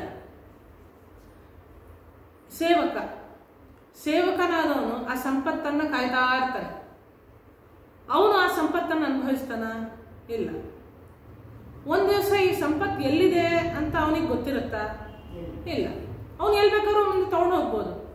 ಆದ್ರೆ ಅವನು ಯಾಕೆ ಕಾಯ್ತಾ ಇದ್ದಾನೆ ಅಂತಂದ್ರೆ ಅವನು ಇನ್ನೊಂದು ಸಂಪತ್ತಿಗೆ ಕಾಯ್ತಾ ಇದ್ದಾನೆ. ಅವನು ಕಾದಿದ್ದಕ್ಕೆ ಇಷ್ಟು ದುಡ್ಡನ್ನು ಕೊಡ್ತಾನೆ. ಅರ್ಥಕ್ಕಾಗಿ ಅರ್ಥವನ್ನು ಮಾಡಿದ್ರೆ ಅದರಿಂದ ಯಾವ ಉಪಯೋಗವೂ ಇಲ್ಲ. ಮತ್ತೆ ಅರ್ಥವನ್ನ ಯಾವುದಕ್ಕೆ ಅಂದ್ರೆ ಅರ್ಥವನ್ನ ಧರ್ಮಕ್ಕಾಗಿಯೇ ಮತ್ತೆ ಮರಳಿಸಿದರೆ ಮಾತ್ರ ಅರ್ಥಕ್ಕೆ ಶ್ರೇಯಸ್ಸು. 4 ದಾರಿಗಳನ್ನ, ಧನದ ದಾರಿಯನ್ನ ಹೇಳ್ತಾರೆ. ಸಂಪಾದನೆ ಮಾಡಿದ 3 ದಾರಿಗಳು. ಸಂಪಾದನೆ ಮಾಡಿದ ದುಡ್ಡು ಅದಕ್ಕೆ 3 ಬಾಗಿಲು. ಒಂದು ಮನೆ, ಒಂದು 3 ಬಾಗಿಲು. ಮೊದಲನೇ ಬಾಗಿಲು ದಾನ, ಭೋಗ ಮತ್ತು ನಾಶ. ದಾನ ಅಂದರೆ ಧರ್ಮ. ಅರ್ಥ ಅದು ಧರ್ಮಕ್ಕೆ ವಿನಿಯೋಗ ಆಗ್ತಾ ಹೋದ್ರೆ ಅದು ದಾನ. ಇನ್ನು ಕಾಮಕ್ಕೆ ವಿನಿಯೋಗ ಆಗ್ತಾ ಹೋದ್ರೆ, ನಾನು ಉಪಯೋಗಿಸ್ತಾ ಹೋದ್ರೆ ಅದನ್ನು ಭೋಗ ಅಂತಾರೆ. ಕೊಡೋದೂ ಇಲ್ಲ, ತಾನೂ ಉಪಯೋಗಿಸ್ತಾ ಇಲ್ಲ ಅಂದ್ರೆ ಇನ್ನೊಂದು ದ್ವಾರವನ್ನ ತಾನೇ ತಕೊಂಡು ಹೊರಟೋಗುತ್ತೆ. ನಾಶ ಅನ್ನೋದನ್ನ ನಾವು ಮಾಡಬೇಕಾಗಿಲ್ಲ, ಅದೇ ಹೊರಟೋಗುತ್ತೆ. ಯಾವಾಗ ಅದು ಭೋಗಕ್ಕೆ ಅತಿಯಾಗಿ ಉಪಯೋಗಕ್ಕೆ ಬರುತ್ತೋ, ಕಾಮದ ದಾರಿಯನ್ನು ಹೆಚ್ಚು ಹಿಡಿಯುತ್ತೋ, ಅವಾಗ ಖರ್ಚಾಗ್ತಾ ಹೋಗುತ್ತದೆ. ಅದರ ಜೊತೆಗೆ ನಮ್ಮನ್ನು ನುಗ್ತಾ ಹೋಗುತ್ತೆ. ಹಾಗಾಗಿ ಸಂಪತ್ತಿನ ಬಗ್ಗೆ ಅತಿಯಾದ ವ್ಯಾಮೋಹವನ್ನು ಪಡೆದೆ ಧರ್ಮದ ದಾರಿ ಯಾವುದು ಅನ್ನೋದು ನೋಡಿ. ಸ್ವಲ್ಪ ಕಷ್ಟ ಆಗುತ್ತೆ ಧರ್ಮದ ದಾರಿ, ಆದರೂ ಕೂಡ ಸಹಿಸಿಕೊಂಡು ದುರ್ಯೋಧನಾದಿಗಳಿಗೆ ಆ ಮಾತನ್ನು ತಿಳಿಸಿ ನೀನು ಧರ್ಮದ ದಾರಿಯನ್ನು ಹಿಡಿ. ನಮಗೆ ಹೇಳಬೇಕಾದಾಗ ನಾವೇನು ಅನ್ಕೊಳ್ಳೋದು, ನಾವು ಯಾವ ದುರ್ಯೋಧನನನ್ನು ನಾವು ಸಾಕ್ತಾ ಇಲ್ಲ, ನಾವು ಚೆನ್ನಾಗಿದ್ದೀವಲ್ಲ, ನಮ್ಗೆ ಯಾಕೆ ಇರಬೇಕು? ನಮ್ಗೆ ಯಾವ್ದಾದ್ರು ಒಂದು ಸಂಪತ್ತು ಬಂದರೆ ಅಥವಾ ಯಾವುದೋ ಒಬ್ರು ಸಂಪತ್ತನ್ನು ನೋಡಿದಾಗ ಈಗ ನಮ್ದಾಗಬೇಕು ಅಂತ ನಾವು ಖಂಡಿತ ಅಪೇಕ್ಷೆ ಪಟ್ಟೇ ಪಡ್ತೀವಿ. ಆಗದೇ ಇದ್ದಾಗ ಅದನ್ನು ಹೇಗಾದ್ರೂ ಮಾಡಿ ಆಗ್ರಹಪೂರ್ವಕವಾಗಿ ಅದನ್ನು ಕಿತ್ಕೊಳ್ಳುವಂಥ ಪ್ರಯತ್ನ ಮಾಡ್ತೀವಿ. ಆ ಮಟ್ಟಕ್ಕೆ ಹೋಗ್ಬಾರ್ದು. ಹಾಗಾಗಿ ಪ್ರತಿಯೊಂದರಲ್ಲೂ ಕೂಡ ಧರ್ಮ ಜಿಜ್ಞಾಸ ತತ್ರ ಭವೇತ್. ಎಲ್ಲಿ ನೀನು ಏನೇ ಕೆಲಸ ಮಾಡು ಅಲ್ಲಿ ಧರ್ಮದ ಜಿಜ್ಞಾಸೆ ಇರಲಿ. ಇದು ಧರ್ಮನ, ಇದು ನನಗೆ ಹೊಂದುವಂಥದ್ದ? ಇಷ್ಟೆಲ್ಲ ಧರ್ಮದ ಬಗ್ಗೆ ಮತ್ತು ಪಂಡಿತರ ಬಗ್ಗೆ ಮತ್ತೆ ನಮಗೆ ಹೊಂದುವಂಥ ಸಂಪತ್ತಿನಲ್ಲಿ ನಮಗೆ ಒಂದು ಅಧಿಕಾರ ಇರುತ್ತೆ. ನಾವು ಹೇಳ್ತೀವಿ ನಮ್ದು ಅಂತಾಗಿದ್ರೆ ಎಲ್ಲೆದ್ದರೋ ಬರುತ್ತೆ ಅಲ್ವಾ? ಭಗವಂತನ ಕರುಣೆಗಳಲ್ಲಿ ದೊಡ್ಡದು ಅಂತಂದ್ರೆ ನಮಗೆ ಸಿಕ್ಬೇಕಾದ್ದನ್ನ ಭಗವಂತ ನಮಗೆ ಕೊಟ್ಟೇ ಕೊಡ್ತಾನೆ. ಕರ್ಮದ ಬಗ್ಗೆ ನಾವು ಹೇಳ್ತೀವಿ, ನಮ್ಮ ಕರ್ಮ ಏನಿದೆ ಅಂತ ನಮ್ಗೆ ಗೊತ್ತಿಲ್ಲ. ನಾವು ಯಾವ್ಯಾವ ಒಳ್ಳೆ ಕೆಲಸ ಮಾಡಿದ್ವಿ ಹಿಂದಿನ ಜನ್ಮದಲ್ಲಿ ಅಂತ ನಮ್ಗೆ ಗೊತ್ತಿಲ್ಲ. ಈ ಜನ್ಮದ್ದೇ ನಮ್ಗೆ ನೆನಪಿಲ್ಲ ಯಾವ್ಯಾವ ಒಳ್ಳೇದು ಮಾಡಿದ್ವಿ. ಅದಕ್ಕೆ ನಾವೆಲ್ಲ ಬರ್ಸ್ ಹಾಕ್ಸ್ಬಿಟ್ಟಿರ್ತೀವಿ ಗೋಡೆ ಮೇಲೆ, ನಾವು ಇದು ಮಾಡಿದ್ವಿ. ಅಕಸ್ಮಾತ್ ದೇವ್ರು ಮರ್ತೋಗ್ಬಿಟ್ರೆ ಅಲ್ಲಿ ನೋಡ್ಲಿ, ದೇವಸ್ಥಾನದಲ್ಲೆಲ್ಲ ಆಗ ನೋಡ್ತಾ ಇರಲಿ. ಹಾಗಾಗಿ ನಾವು ಯಾವ ಒಳ್ಳೆ ಕೆಲಸ ಮಾಡಿದೀವಿ ಗೊತ್ತಿಲ್ಲ, ಯಾವ ಕೆಟ್ಟ ಕೆಲಸ ಮಾಡಿದೀವಿ ಗೊತ್ತಿಲ್ಲ. ಕೆಟ್ಟ ಕೆಲಸಕ್ಕೆ ಫಲ ಕೊಡ್ತಾ ಇರೋದನ್ನ ಮಾತ್ರ ನಾವು ಗಮನಿಸ್ತಾ ಇರ್ತೀವಿ. ನಾನು ಏನು ಮಾಡಿದ್ನೋ ಏನೋ ಅದಕ್ಕೆ ಇದೊಂದು ಇವತ್ತು ನಾನು ಅನುಭವಿಸ್ತಾ ಇದ್ದೀನಿ ಅಂತ ನಾವು ಹೇಳ್ತಾ ಇರ್ತೀವಿ. ಆದರೆ ನಮ್ಗೆ ಏನೇನು ಒಳ್ಳೇದು ಕೊಡ್ತಾ ಇದ್ದಾಳೆ ನಾವು ಕೇಳೇ ಇಲ್ಲ ಅದನ್ನೆಲ್ಲ. ಎಷ್ಟೆಲ್ಲ ಅಂಗಸೌಷ್ಠವವನ್ನು ಕೊಟ್ಟಿದ್ದಾನೆ. ಪ್ರತಿಯೊಂದು ಕೆಲಸದಲ್ಲಿ ಮಾಡುವಾಗಲೂ ನಮಗೇನು ವಿಘ್ನ ಬರೋದಿಲ್ಲ. ಯಾವತ್ತೋ ಒಂದೊಂದು ದಿವಸ ನಾವೇನೋ ಕೆಲಸ ಮಾಡುವಾಗ ಯಾವುದೋ ಒಂದು ತೊಂದರೆ ಬಂದು ಆ ಕೆಲಸ ನಿಂತು ಅಂದರೆ ಕೈ ಇಟ್ಟ ಕೆಲಸ ಸಾರ್ಥಕ ಆಗುತ್ತೆ ಅಥವಾ ಅದು ಮುಂದುವರಿತಾ ಹೋಗುತ್ತೆ. ಮನೆ, ಸಂಪತ್ತು, ಬಂಧು ಜನರ ಸೌಖ್ಯ ಎಲ್ಲವನ್ನು ಕೊಟ್ಟಿದ್ದಾನೆ. ಆದರೆ ಇದು ಯಾವುದನ್ನು ನಾವು ಕೇಳಲಿಲ್ಲ. ನಾವು ಕೇಳಲಿಲ್ಲ ಅಂತ ಅವ್ನು ಕೊಡದೆ ಬಿಡಲಿಲ್ಲ. ಅವ್ನು ಕೊಡದೇ ಇದ್ದಿದ್ರೆ ನಾವು ಕ್ಲೈಮ್ ಮಾಡೋಕ್ಕೂ ಆಗಲ್ಲ ಇದನ್ನು. ಯಾಕಂದ್ರೆ ನಮ್ಮ ಹತ್ರ ಏನಿದೆ ಅಂತ ನಮ್ಗೆ ಗೊತ್ತೇ ಇಲ್ಲ. ಅಂದರೆ ನಮ್ಮ ಅಕೌಂಟ್ನಲ್ಲಿ ಎಷ್ಟು ಬ್ಯಾಲೆನ್ಸ್ ಇದೆ ಅಂತ ಗೊತ್ತಿಲ್ಲ, ಆದರೂ ಅದನ್ನು ಪ್ರಾಮಾಣಿಕವಾಗಿ ಕೊಡ್ತಾ ಇದ್ದಾನೆ ಎಲ್ಲರೂ. ಕೊಡದೇ ಇರಬಹುದಲ್ವಾ? ಅವಾಗ ಏನು ಅನ್ಕೋತಿದ್ವಿ, ಕೊಡದೇ ಇದ್ದಿದ್ರೆ ನಾವು ಹಿಂದಿನ ಜನ್ಮದಲ್ಲಿ ಕೊಟ್ಟಿರಲಿಲ್ಲ ಅನ್ಸುತ್ತೆ. ಇವತ್ತು ಭಗವಂತ ಅನ್ಕೊಂಡು ಸುಮ್ಮನೆ ಆಗ್ಬೋದಾಗಿತ್ತಲ್ಲ. ನಮ್ಮ ಕರ್ಮಗಳ ಅರಿವು ನಮಗಿಲ್ಲದೆ ಇದ್ರೂ ಕೂಡ ಕಾಲ ಕಾಲಕ್ಕೆ ಸರಿಯಾಗಿ ಅದನ್ನು ನಮ್ಮ ಅನುಭವಕ್ಕೆ ತರ್ತಾ ನಮ್ಮನ್ನು ಇಷ್ಟು ಚೆನ್ನಾಗಿಟ್ಟಿದ್ದಾನೆ ಅಂದರೆ ಅದು ಭಗವಂತನ ಕರುಣೆ. ಹಾಗಾಗಿ ಇದನ್ನ ನೆನೀತಾ ನಾವು ನಮ್ಗೆ ಏನು ಕೊಟ್ಟಿದ್ದಾನೆ ಅದರಲ್ಲಿ ಸಂತೋಷವನ್ನು ಪಡಬೇಕು. ತೃಪ್ತಿಯ ಬಗ್ಗೆ ಹೇಳ್ತಾರೆ. ತೃಪ್ತಿ ಅನ್ನೋದು ಭಗವಂತ ನಮಗೆ ಕೊಡಬೇಕಾಗಿರುವಂಥ ದೊಡ್ಡ ಸಂಪತ್ತು. ನೀನು ಅದನ್ನು ಬಯಸಲಿಲ್ಲ, ತೃಪ್ತಿ ಅನ್ನೋದು ನಿನ್ನ ಜೀವನದಲ್ಲಿ ಸಿಗಲೇ ಇಲ್ಲ. ಮಕ್ಕಳಿಂದ ಸಂತೋಷ ಸಿಗಲಿಲ್ಲ, ತೃಪ್ತಿ ಸಿಗಲಿಲ್ಲ, ಬೇಕಾದಷ್ಟು ಐಶ್ವರ್ಯ ಸಿಕ್ತು, ಆದರೆ ಅದರಿಂದ ಯಾವತ್ತೂ ಒಂದು ನಿಮಿಷವೂ ಸಮಾಧಾನ ಸಿಕ್ಕಲಿಲ್ಲ ಮನಸ್ಸಿಗೆ. ಈ ಎಲ್ಲ ವಿಷಯ ಹೇಳ್ತಾ ಹೇಳ್ತಾ ಕಡೆಗೆ ಒಂದ್ಸಲ ಕೊನೆಗೆ ಬರುವಾಗ ವಿದ್ಯಾರ್ಥಿ ಲಕ್ಷಣ ಇದನ್ನೆಲ್ಲ ಹೇಳಲಿಕ್ಕೆ ಶುರು ಮಾಡ್ಬೋದು. ಅಂದ್ರೆ ನಮ್ಗೆ ಇದ್ದಕ್ಕಿದ್ದಾಗೆ ಎಲ್ಲೋ ಹೊರಟೋಯ್ತಲ್ಲ ಅಂತ ಅನಿಸ್ಬೋದು ಒಂದ್ಸಲ. ದಾನದ ಬಗ್ಗೆ ಬಂತು, ಅದೇನೋ ಸಂಪತ್ತಿಗೆ ಸಮನ್ವಯ ಆಗ್ಬೋದು, ಪರವಾಗಿಲ್ಲ. ಮತ್ತೆ ಧರ್ಮದ ದಾರಿಯನ್ನು ಹೇಳಿದ್ರು, ಮತ್ತೆ ಸಂತೃಪ್ತಿಯ ವಿಷಯವನ್ನ ಹೇಳಿದ್ರು, ಮತ್ತೆ ಕೆಲವೊಂದು ಕೂಟ ಶ್ಲೋಕಗಳು ಅಂತ ಬರುತ್ತೆ. ಕೂಟ ಶ್ಲೋಕಗಳು ಅಂದ್ರೆ ಅದು ಅರ್ಥ ಆಗದೇ ಇರೋ ಹಾಗೆ ಇರುತ್ತೆ ಭಾಷೆಯಲ್ಲಿ. ಅದನ್ನ ಪೂರ್ತಿ ರಾಜಧರ್ಮದ ಬಗ್ಗೆ 4 ರೀತಿಯಾದ ಜನರನ್ನ 6 ವಿಧವಾದ ಮಾರ್ಗಗಳನ್ನು ಹುಡುಕಿ ಚತುರ್ಭುಜ ಚತುರ್ಭುಜ ದ್ವಾಭ್ಯಾಂ ಪಂಚಭಿದೇವಚ ಇದನ್ನು ಹೇಳಿ ಹೇಗೆ ರಾಜನಾದವನು ಯಾವ್ಯಾವ ವೈರಿಗಳನ್ನ ಹೇಗೆ ಗೆಲ್ಲೋದು ಅದನ್ನು ಹೇಳ್ತಾ ಮುಂದೆ ಇದ್ದಕ್ಕಿದ್ದಾಗೆ ವಿಷಯಗಳು ಮುಂದುವರಿತಾ ವಿದ್ಯಾರ್ಥಿಯ ಲಕ್ಷಣ, ವಿದ್ಯಾರ್ಥಿಗಿರುವಂಥ ದೋಷಗಳು ಇದನ್ನೆಲ್ಲ ಹೇಳ್ತಾ ಹೋಗ್ತಾರೆ. ಅವಾಗ ಒಂದ್ಸಲ ಓದುವಾಗ ಇದೇನು ಇದ್ದಕ್ಕಿದ್ದಾಗ ಇದು ಯಾಕೆ ಬಂತು ಅಂತ. ಅಂದ್ರೆ ಧರ್ಮಗಳನ್ನ ಹೇಳ್ತಾ ಇರಬೇಕಾದ್ರೆ ಇದು ವ್ಯಾಸರ ಮಾತುಗಳಲ್ಲಿ ಕೆಲವೊಂದು ಲಕ್ಷಣಗಳನ್ನು ಹೇಳ್ತಾರೆ. ಉಕ್ಷಣ ಅಂತ. ಉಕ್ಷಣ ಅಂತಂದ್ರೆ ಅಲ್ಲಲ್ಲಿ ಹೇಳೋವಂಥದ್ದು. ಇವಾಗ ಕಟ್ಟಿಂಗ್ ಎಲ್ಲ ಮಾಡಿಸಲ್ಲ, ಇಲ್ಲಿ ಇಲ್ಲಿ ಇಲ್ಲಿ ಸ್ವಲ್ಪ ಸ್ವಲ್ಪ ಸ್ವಲ್ಪ ಸ್ವಲ್ಪ ಅಂದ್ರೆ ಇದು ಕಪ್ಪೆ ಕುಪ್ಪಳಿಸುತ್ತಲ್ಲ, ಇಲ್ಲಿ ಸ್ವಲ್ಪ ಅಲ್ಲಿ ಸ್ವಲ್ಪ ಅಲ್ಲಿ ಸ್ವಲ್ಪ ಎಲ್ಲ ವಿಷಯಗಳನ್ನು ಅಲ್ಲಲ್ಲಿ ತಗೊಂಡಾಗ ನಮಗೆ ಒಂದು ಒಟ್ಟಾರೆ ಒಂದು ರೂಪ ಬರುತ್ತೆ. ಮತ್ತೆ ಒಂದು ವಿಷಯವನ್ನು ಹೇಳಬೇಕಾದಾಗ ಅದಕ್ಕೆ ಸಂಬಂಧಪಟ್ಟ ಕೆಲವು ವಿಷಯಗಳನ್ನು ಅಲ್ಲೇ ಹೇಳಿ ಮುಗಿಸೋದು. ಈಗ ನಾವು ಯಾರನ್ನೋ ಕರೆಯಕ್ಕೆ ಹೋದಾಗ ಅವ್ರ ಪಕ್ಕದಲ್ಲಿ ಇನ್ನೊಬ್ರು ಕೂತಿದ್ರೆ ಅವ್ರನ್ನೂ ಅಲ್ಲೇ ಕರೆದು ಮುಗಿಸ್ಬಿಡ್ತೀವಿ. ಇದು ನಮಗೂ ಇರೋವಂಥದ್ದು. ಇವಾಗ ಮದುವೆ ಮನೆಗೆ ಯಾರನ್ನೋ ಇನ್ವಿಟೇಷನ್ ಕೊಡ್ಲಿಕ್ಕೆ ಹೋದಾಗ ಒಂದ್ಸಲ ಒಂದು 5-6 ತೊಗೊಂಡು ಹೋಗ್ಬಿಡೋದು. ಅವ್ರ ಮನೇಲಿ ಇನ್ನೊಂದಿಬ್ರು ಸಿಕ್ಕರೆ ಅಲ್ಲಿ ಕೊಟ್ಬಿಡೋಣ ಅಂತ. ಹಾಗೆ ಒಂದು ಧರ್ಮಗಳ ಬಗ್ಗೆ ಹೇಳ್ತಾ ಹೋದಾಗ ಅವಾಗ ಬೇರೆ ಬೇರೆ ಗೃಹಸ್ಥರ ಧರ್ಮ ಏನು, ವಾನಪ್ರಸ್ಥರ ಧರ್ಮ ಏನು ಅದನ್ನೆಲ್ಲ ಹೇಳ್ತಾ ವಿದ್ಯಾರ್ಥಿಗಳದ್ದು ಏನು ಧರ್ಮ, ಹೇಗಿರಬೇಕು ವಿದ್ಯಾರ್ಥಿಗಳು, ವಿದ್ಯಾರ್ಥಿಗಳ ದೋಷಗಳೇನೇನು, ಸೊ ವಿದ್ಯಾರ್ಥಿಗಳಿಗಿರುವಂಥ ವೈರಿಗಳು ಯಾರ್ಯಾರು, ಇದನ್ನು ಹೇಳ್ತಾರೆ ಮುಖ್ಯವಾಗಿ. ವಿದ್ಯಾರ್ಥಿಗಳಿರುವಂಥ ವೈರಿಗಳು 3. ಒಂದು ಆಲಸ್ಯ, ಇನ್ನೊಂದು ಹೊಗಳಿಕೆ. ಹೊಗಳಿಕೆ ಅಂದ್ರೆ ವಿದ್ಯಾರ್ಥಿ ಎದುರಿಗೆ ವಿದ್ಯಾರ್ಥಿಯನ್ನು ಹೊಗಳಿದ್ರೆ ಅದು ವಿದ್ಯಾರ್ಥಿಗ ವೈರಿ. ವಿದ್ಯಾರ್ಥಿಯನ್ನ ಅವನ ಮುಂದೆ ಹೊಗಳಬಾರ್ದು. ಚೆನ್ನಾಗಿ ಅಪ್ರಿಸಿಯೇಷನ್ ಇರಬೇಕು, ಯಾಕಂದ್ರೆ ಕೆಲಸದಲ್ಲಿ ಮುಂದುವರಿಬೇಕು. ಅವನು ಉತ್ಸಾಹ ಬರೋದಕ್ಕೆ ಎಷ್ಟು ಬೇಕೋ ಅಷ್ಟು ಹೊಗಳಬೇಕು. ಆದ್ರೆ ಅವನು ವಿದ್ಯಾಭ್ಯಾಸವನ್ನೇ ನಿಲ್ಲಿಸಿ ನಾನು ಗುರು ಆಗ್ಬಿಟ್ಟೆ ಅಂತ ಅನ್ಕೊಳ್ಳೋ ಮಟ್ಟಕ್ಕೆ ಅವನನ್ನು ಹೊಗಳಬಾರ್ದು.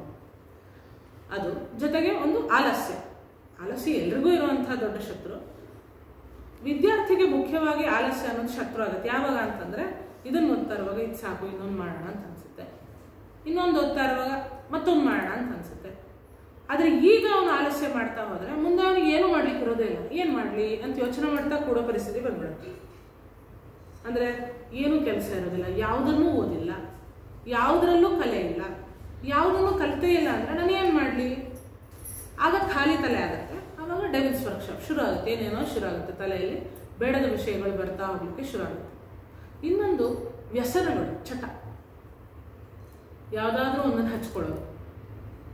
ಯಾವುದು ನಮ್ಮನ್ನು ವಿದ್ಯೆಯಿಂದ ದೂರ ಮಾಡುತ್ತೋ ಅಂಥದ್ದನ್ನೆಲ್ಲ ಹಚ್ಕೊಳ್ತಾ ಹೋದಷ್ಟು ಅದು ಇವನನ್ನ ವಿದ್ಯೆಯಿಂದ ದೂರ ಮಾಡ್ತಾ ಹೋಗುತ್ತೆ. ಈಗ ಮೊಬೈಲ್ ಆಗ್ಬೋದು, ಅಥವಾ ಇನ್ಯಾವುದೋ ದುಶ್ಚಟಗಳಾಗ್ಬೋದು, ಯಾವ ವ್ಯಸನಗಳಾದರೂ ಸರಿ. ಅಥವಾ ಸ್ನೇಹಿತರೇ ಕೆಲವೊಮ್ಮೆ ವ್ಯಸನಗಳಾಗುತ್ತವೆ. ವಿಪರೀತ ಸ್ನೇಹಿತರ ಹುಚ್ಚು, ಅದು ಕೂಡ ಸರಿಯಲ್ಲ. ವಿಪರೀತ ಸ್ನೇಹಿತರ ಜೊತೆ ಸೇರಿದ್ರೂ ಪ್ರಯೋಜನ ಬರಲ್ಲ. ತುಂಬಾ ಜನರು ಸೇರಿದ್ರೆ ಕೂಟ ಅಂದ್ರೆ ಏನೋ ಸಂತೋಷ ಕೂಟ ಆಗೋಗ್ಬಿಡುತ್ತೆ. ಅಥವಾ ಹೆಚ್ಚು ಅಂದ್ರೆ ಗಲಾಟೆ ಆಗ್ಬೋದು, ಜಗಳ ಆಗ್ಬೋದು, ಇಲ್ಲ ಹರಟೆ ಆಗ್ಬೋದು. ಓದಂತೂ ಆಗ ಓದ್ಬೇಕಾದ್ರೂ ಅವನೊಬ್ಬನೇ ಇರಬೇಕು. ಹಾಗಾಗಿ ವ್ಯಸನಗಳು ಅಥವಾ ಹೊಗಳಿಕೆಗಳು ಇದೆಲ್ಲವೂ ಕೂಡ ವಿದ್ಯಾರ್ಥಿಯನ್ನ ವಿದ್ಯೆಯಿಂದ ದೂರ ಮಾಡುವಂಥದ್ದು. ಒಟ್ಟಾರೆ ವಿದುರ ನೀತಿಯಲ್ಲಿ ನಮಗೆ ಜೀವನಕ್ಕೆ ಬೇಕಾದ ಬೇರೆ ಬೇರೆ ಮುಖಗಳಲ್ಲಿ ಅವನು ವಿಷಯಗಳನ್ನು ಹೇಳ್ತಾ ಹೋಗ್ತಾನೆ. ಅಂದ್ರೆ ಪ್ರತಿಯೊಂದ್ಸಲ ಹೇಳಿದ್ಮೇಲೆ ಹೇಳ್ತಾನೆ, ನೋಡಪ್ಪ ಇಷ್ಟು ವಿಷಯ ಹೇಳಿದ್ದೀನಿ ಅಂತ. ಅದಾದ್ಮೇಲೂ ಧೃತರಾಷ್ಟ್ರ ಕೇಳ್ತಾನೆ, ಇಲ್ಲ ನನಗೆ ಇನ್ನೂ ನಿದ್ದೆ ಬರ್ತಾ ಇಲ್ಲ, ಇನ್ನೂ ಏನಾದ್ರೂ ವಿಷಯ ಇದ್ರೆ ಹೇಳು. ಅಂದ್ರೆ ಅವ್ನು ಎಲ್ಲಿವರೆಗೂ ಕೇಳ್ತಾನೆ ಅಂದ್ರೆ ಅವ್ನು ನಿದ್ದೆ ಕೆಡೋದಕ್ಕೆ ಕಾರಣ ಆಗಿದ್ದು ಪಾಂಡವರ ನಿರ್ಣಯ ಏನು ಅನ್ನೋದು. ಅದು ಒಂದನ್ನು ಬಿಟ್ಟು ಬೇರೆ ಎಲ್ಲ ಹೇಳಿದೆ ಸಂಜಯ. ಅದನ್ನು ನಾನು ನಾಳೆ ಸಭೆಯಲ್ಲೇ ಹೇಳ್ತೀನಿ ಅಂತ ಹೇಳ್ಬಿಟ್ಟಿದ್ದಾನೆ. ಅದನ್ನು ಇನ್ನು ಹೇಳಿಲ್ಲ. ಅದು ಹೇಳಿಲ್ಲ ಆದ್ರಿಂದ ಇನ್ನೂ ಹೇಳು ಅಂತ ಹೇಳ್ತಾ ಇದ್ದಾನೆ. ಆದ್ರೆ ಎಷ್ಟು ಹೇಳಿದ್ರು ಕೂಡ ಅವನಿಗೆ ಕನ್ವಿನ್ಸ್ ಆಗ್ತಾ ಇಲ್ಲ. ಯಾವತ್ತು ನಮಗೆ ಒಳಗಡೆಯಿಂದ ಪಾತ್ರೆ ತೊಳೆದಿರೋದಿಲ್ಲ, ಹೊರಗಡೆಯಿಂದ ಎಷ್ಟೇ ತೊಳಿತಾ ಹೋದ್ರು ಕೂಡ ಒಳಗಿನ ಗಲೀಜು ಹಾಗೆ ಇದ್ರೆ ಹಾಕಿದ ಹಾಲು ಅಥವಾ ನೀರು ಅದು ಕೂಡ ಮತ್ತೆ ಮಲಿನನೇ ಆಗೋಗುತ್ತೆ, ಹಾಳೇ ಆಗುತ್ತೆ. ಹಾಲು ಹಾಕಿದ್ರೆ ಅದು ಮತ್ತೆ ಹಾಳಾಗೋಗುತ್ತೆ. ಹಾಗಾಗಿ ಅವನಿಗೆ ಇನ್ನೂ ಒಳಗಿನಿಂದ ಶುದ್ಧಿ ಆಗಬೇಕು. ಅದಕ್ಕೆ ಏನೇನು ಬೇಕು ವಿಷಯಗಳು ಅದೆಲ್ಲವನ್ನು ಕೂಡ ವಿದುರ ಕೊಡ್ತಾ ಹೋಗ್ತಾನೆ. ವಿದುರನ ಸಂದೇಶಗಳಲ್ಲಿ ಅಥವಾ ವಿದುರ ಕೊಡುವಂತಹ ವಿಷಯಗಳಲ್ಲಿ ಯಾವಾಗಲೂ ಒಂದು ನಾವು ಗಮನಿಸಬೇಕಾಗಿದ್ದು ಅಂದ್ರೆ ಅವನು ಯಾವುದನ್ನು ಕೂಡ ಎಕ್ಸಾಂಪಲ್ ಇಲ್ಲದೆ ಮಾತಾಡೋದೇ ಇಲ್ಲ. ಪ್ರತಿಯೊಂದು ಮಾತಿಗೂ ಕೂಡ ಒಂದೊಂದು ಉದಾಹರಣೆಗಳನ್ನು. ಈಗ ಒಂದು ಯಾವ ಸಂದರ್ಭದಲ್ಲಿ ಧೃತರಾಷ್ಟ್ರ ಧರ್ಮದ ದಾರಿಯನ್ನು ಬಿಟ್ಟಿದ್ದ ಅಂತ ಹೇಳ್ಬೇಕಾದ್ರೆ ಅಷ್ಟೂ ಧರ್ಮದ ದಾರಿ ಬಿಟ್ಟ ಸಂದರ್ಭಕ್ಕೂ ಉದಾಹರಣೆ.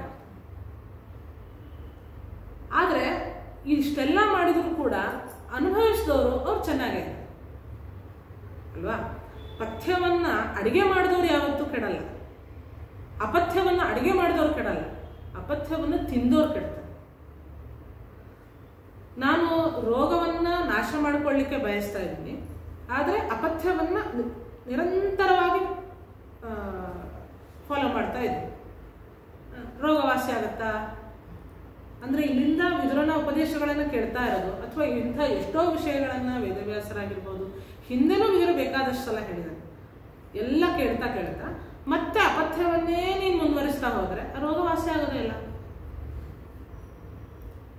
ರೋಗಕ್ಕೆ ಪಥ್ಯವೂ ಇರಬೇಕು, ಮದ್ದು ಇರಬೇಕು. ಎರಡೂ ಇದ್ದಾಗ ರೋಗವಾಸಿ ಆಗಲಿಕ್ಕೆ ಸಾಧ್ಯ ಇದೆ. ಹಾಗಾಗಿ ನೀನು ಮೊದಲು ಅಪಥ್ಯವನ್ನು ಬಿಡು. ಯಾರು ಅಪಥ್ಯ?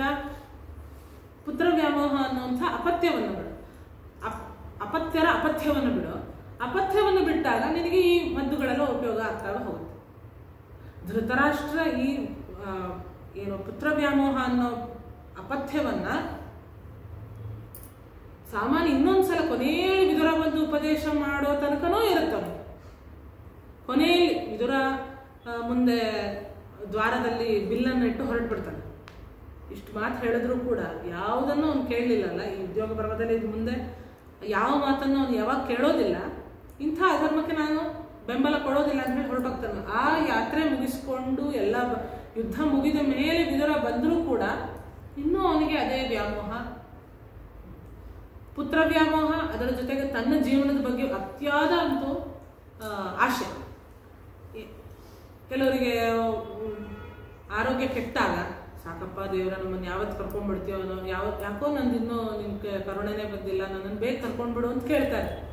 ಒಂದು ಸ್ವಲ್ಪ ಆರೋಗ್ಯ ಸರಿ ಆಗ್ತಾ ಬಂದರೆ ಚೇತರಿಸ್ಕೊಳ್ತಾ ಬಂದ ತಕ್ಷಣ ನಾನೇ ರಾಜ, ನನಗೇನಾಗಿದೆ, ನನಗೆಲ್ಲ ಚೆನ್ನಾಗಿದೆ. ಆಮೇಲೆ ಮತ್ತೆಲ್ಲ ಹೊಸ ಹೊಸ ವಿಷಯಗಳದು ಆಸೆಗಳು ಎಲ್ಲ ಕನಸು ಎಲ್ಲ ಶುರು ಆಗ್ಬಿಡುತ್ತೆ. ಮತ್ತೆ ಅಂದರೆ ಮನುಷ್ಯ ಎಷ್ಟು ಬೇಗ ಇದಕ್ಕೆಲ್ಲ ಟ್ಯೂನ್ ಆಗಿಬಿಟ್ಟಿರ್ತಾನೆ ಅಂದರೆ ಅದು ಎಷ್ಟೋ ವರ್ಷಗಳ ಸಂಸ್ಕಾರ. ಅದು ಈ ಕ್ಷಣಕಾಲದಲ್ಲಿ ಮಾತ್ರ ಅದು ಬಂದಿರತ್ತೇನೋ ವೈರಾಗ್ಯ ಅನ್ನೋಂಥದ್ದು. ಹಾಗೆ ಮುಂದೆನೂ ಕೂಡ ಅವನನ್ನು ಬೈತಾರೆ. ಆ ಭೀಮಾಪವರ್ಜಿತಂ ಪಿಂಡಂ ಆದತ್ತೆ ಗೃಹಪಾಲವತ್ತು. ಒಳ್ಳೆ ಭೀಮ ಹಾಕಿದ ಅನ್ನವನ್ನ ಮನೆ ಕಾಯೋ ನಾಯಿ ತಿಂದಾಗೆ ತಿಂತಾ ಇದೆಯಾ ಅಂತ ವಿದುರನೇ ಬಂದು ಬೈತಾರೆ. ಅಂದ್ರೆ ಧೃತರಾಷ್ಟ್ರರಿಗೆ ಪ್ರತಿಯೊಂದು ಸಂದರ್ಭದಲ್ಲೂ ಕಿವಿ ಏನು ಹಿಂಡಿ ಹೇಳಲಿಕ್ಕೆ ಒಬ್ಬ ವಿದುರ ಇದ್ದ. ಕಡೇ ಪಕ್ಷ ಅವನು ಕೊನೆಯಲ್ಲಾದರೂ ತಾನು ಕಾಡಿಗೆ ಹೋಗಿ ತನ್ನ ಸಾಧನೆಯನ್ನು ಮಾಡಿಕೊಂಡು ತಾನು ಹೊರಟ. ಅಂದ್ರೆ ನಮ್ಮ ಜೊತೆಗೆ ಯಾವಾಗಲೂ ಕೂಡ ಯಾರಾದರೂ ಕಿವಿ ಹಿಂಡ್ಲಿಕ್ಕೋ ಅಥವಾ ಕಿವಿ ಹಿಂಡುವ ಮಾತುಗಳೋ ಅಥವಾ ಇಂಥ ಜ್ಞಾನಿಗಳ ಒಡನಾಟ ಇದ್ದಾಗ ಹೆಜ್ಜೆ ತಪ್ತಾ ಇದ್ದಾಗ ಆದರೂ ನಮ್ಮನ್ನ ತಿದ್ದುತ್ತಾ ಇರ್ತಾರೆ. ಒಂದ್ಸಲ ಆದರೂ ಮೇಲ್ ಬಂದು ಒಂದು ಕ್ಷಣ ಆದರೂ ಚೆನ್ನಾಗಿದ್ದು ಅದನ್ನು ಜೀವನವನ್ನ ಸ್ವಲ್ಪ ಬದಲಾಗ್ತಾ ಹೋಗ್ಬೋದು. ಆದ್ರೆ ನಾವು ವಿದುರನನ್ನ ಪೂರ್ತಿ ದೂರ ಇಟ್ಬಿಟ್ಟಿದ್ವಿ. ವಿದುರನನ್ನ ಪೂರ್ತಿ ದೂರ ಇಟ್ಬಿಟ್ಟ. ಯಾಕೆಂದ್ರೆ ಅವ್ನು ಹೇಳೋ ಯಾವ ಮಾತುಗಳು ಕೂಡ ಅವನಿಗೆ ಸಿಹಿ ಅನ್ನಿಸ್ಲಿಲ್ಲ. ಇವನು ಏನ್ ಮಾತಾಡ್ತಾನೆ, ಅವನನ್ನ ಕ್ಷತ್ತ ಅಂದ್ರೆ ತೊತ್ತಿನವಳ ಮಗ ಅಂತ ಹೇಳ್ತಾರೆ. ಅಂದ್ರೆ ಸೇವಕಿಯ ಮಗ, ದಾಸಿ ಮಗ.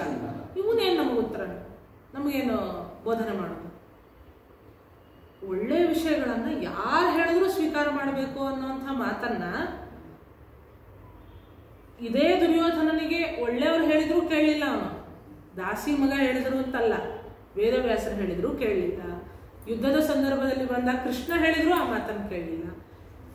ಮಾತು ಕೇಳದ ಜಾಯಮಾನ ಇದ್ದಾಗ ಅದು ವಿದುರನೇ ಆಗ್ಬೇಕಾಗಿಲ್ಲ, ಕೃಷ್ಣನು ಸಾಕು, ಯಾರ ಮಾತನ್ನು ಕೇಳೋದು.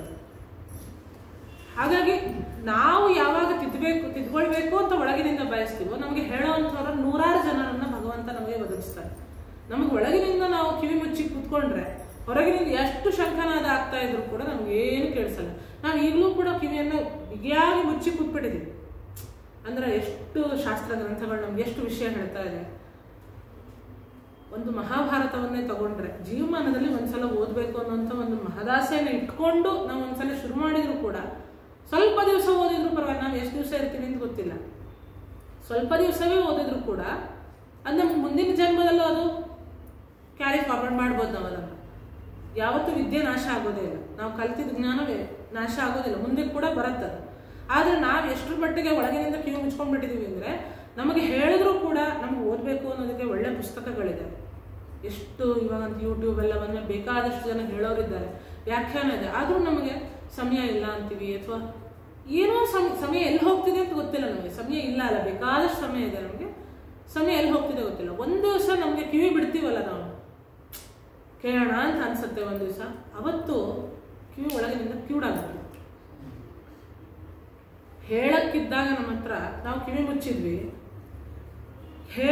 ಕೇಳಬೇಕು ಅಂತ ನಮಗೆ ಒಳಗಿನಿಂದ ಅನ್ನಿಸಿದಾಗ ಆ ಕಿವಿಗೆ ಆ ಸಂಸ್ಕಾರನೇ ಹೊರಟೋಗಿದೆ. ಅಂದ್ರೆ ಒಂದು ಸಿಂಹದ ಉದಾಹರಣೆಯನ್ನು ಕೊಡ್ತಾರೆ. ಸಿಂಹವನ್ನ ನೀವು ಒಂದು ಬೋನ್ನಲ್ಲಿ ಹಾಕಿಟ್ಟು 10 ವರ್ಷಗಳ ಕಾಲ ಅದು ಬೋನಲ್ಲೇ ಇರುತ್ತೆ. ಅದಕ್ಕೆ ಮಾಂಸ ತಗೊಳೋಗಿ ಹಾಕೋದು, ಊಟ ಮಾಡೋದು. ಆಮೇಲೆ ಆ ಸಿಂಹವನ್ನು ಹೊರಗಡೆ ಬಿಟ್ರೆ ಸಿಂಹ ಆಗಿರುತ್ತೆ, ಅದು ಗ್ರಾಮ ಸಿಂಹ ಆಗ್ಬಿಟ್ರೆ.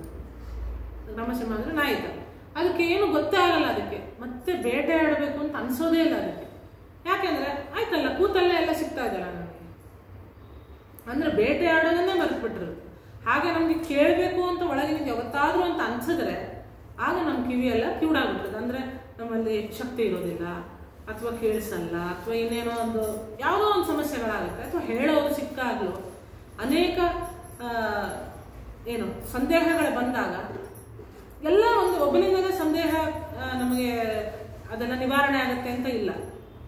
ಅದಕ್ಕೆ ವಿಷಯಗಳನ್ನು ನೂರಾರು ಕಡೆಗಳಿಂದ ತಗೊಳ್ಬೇಕು.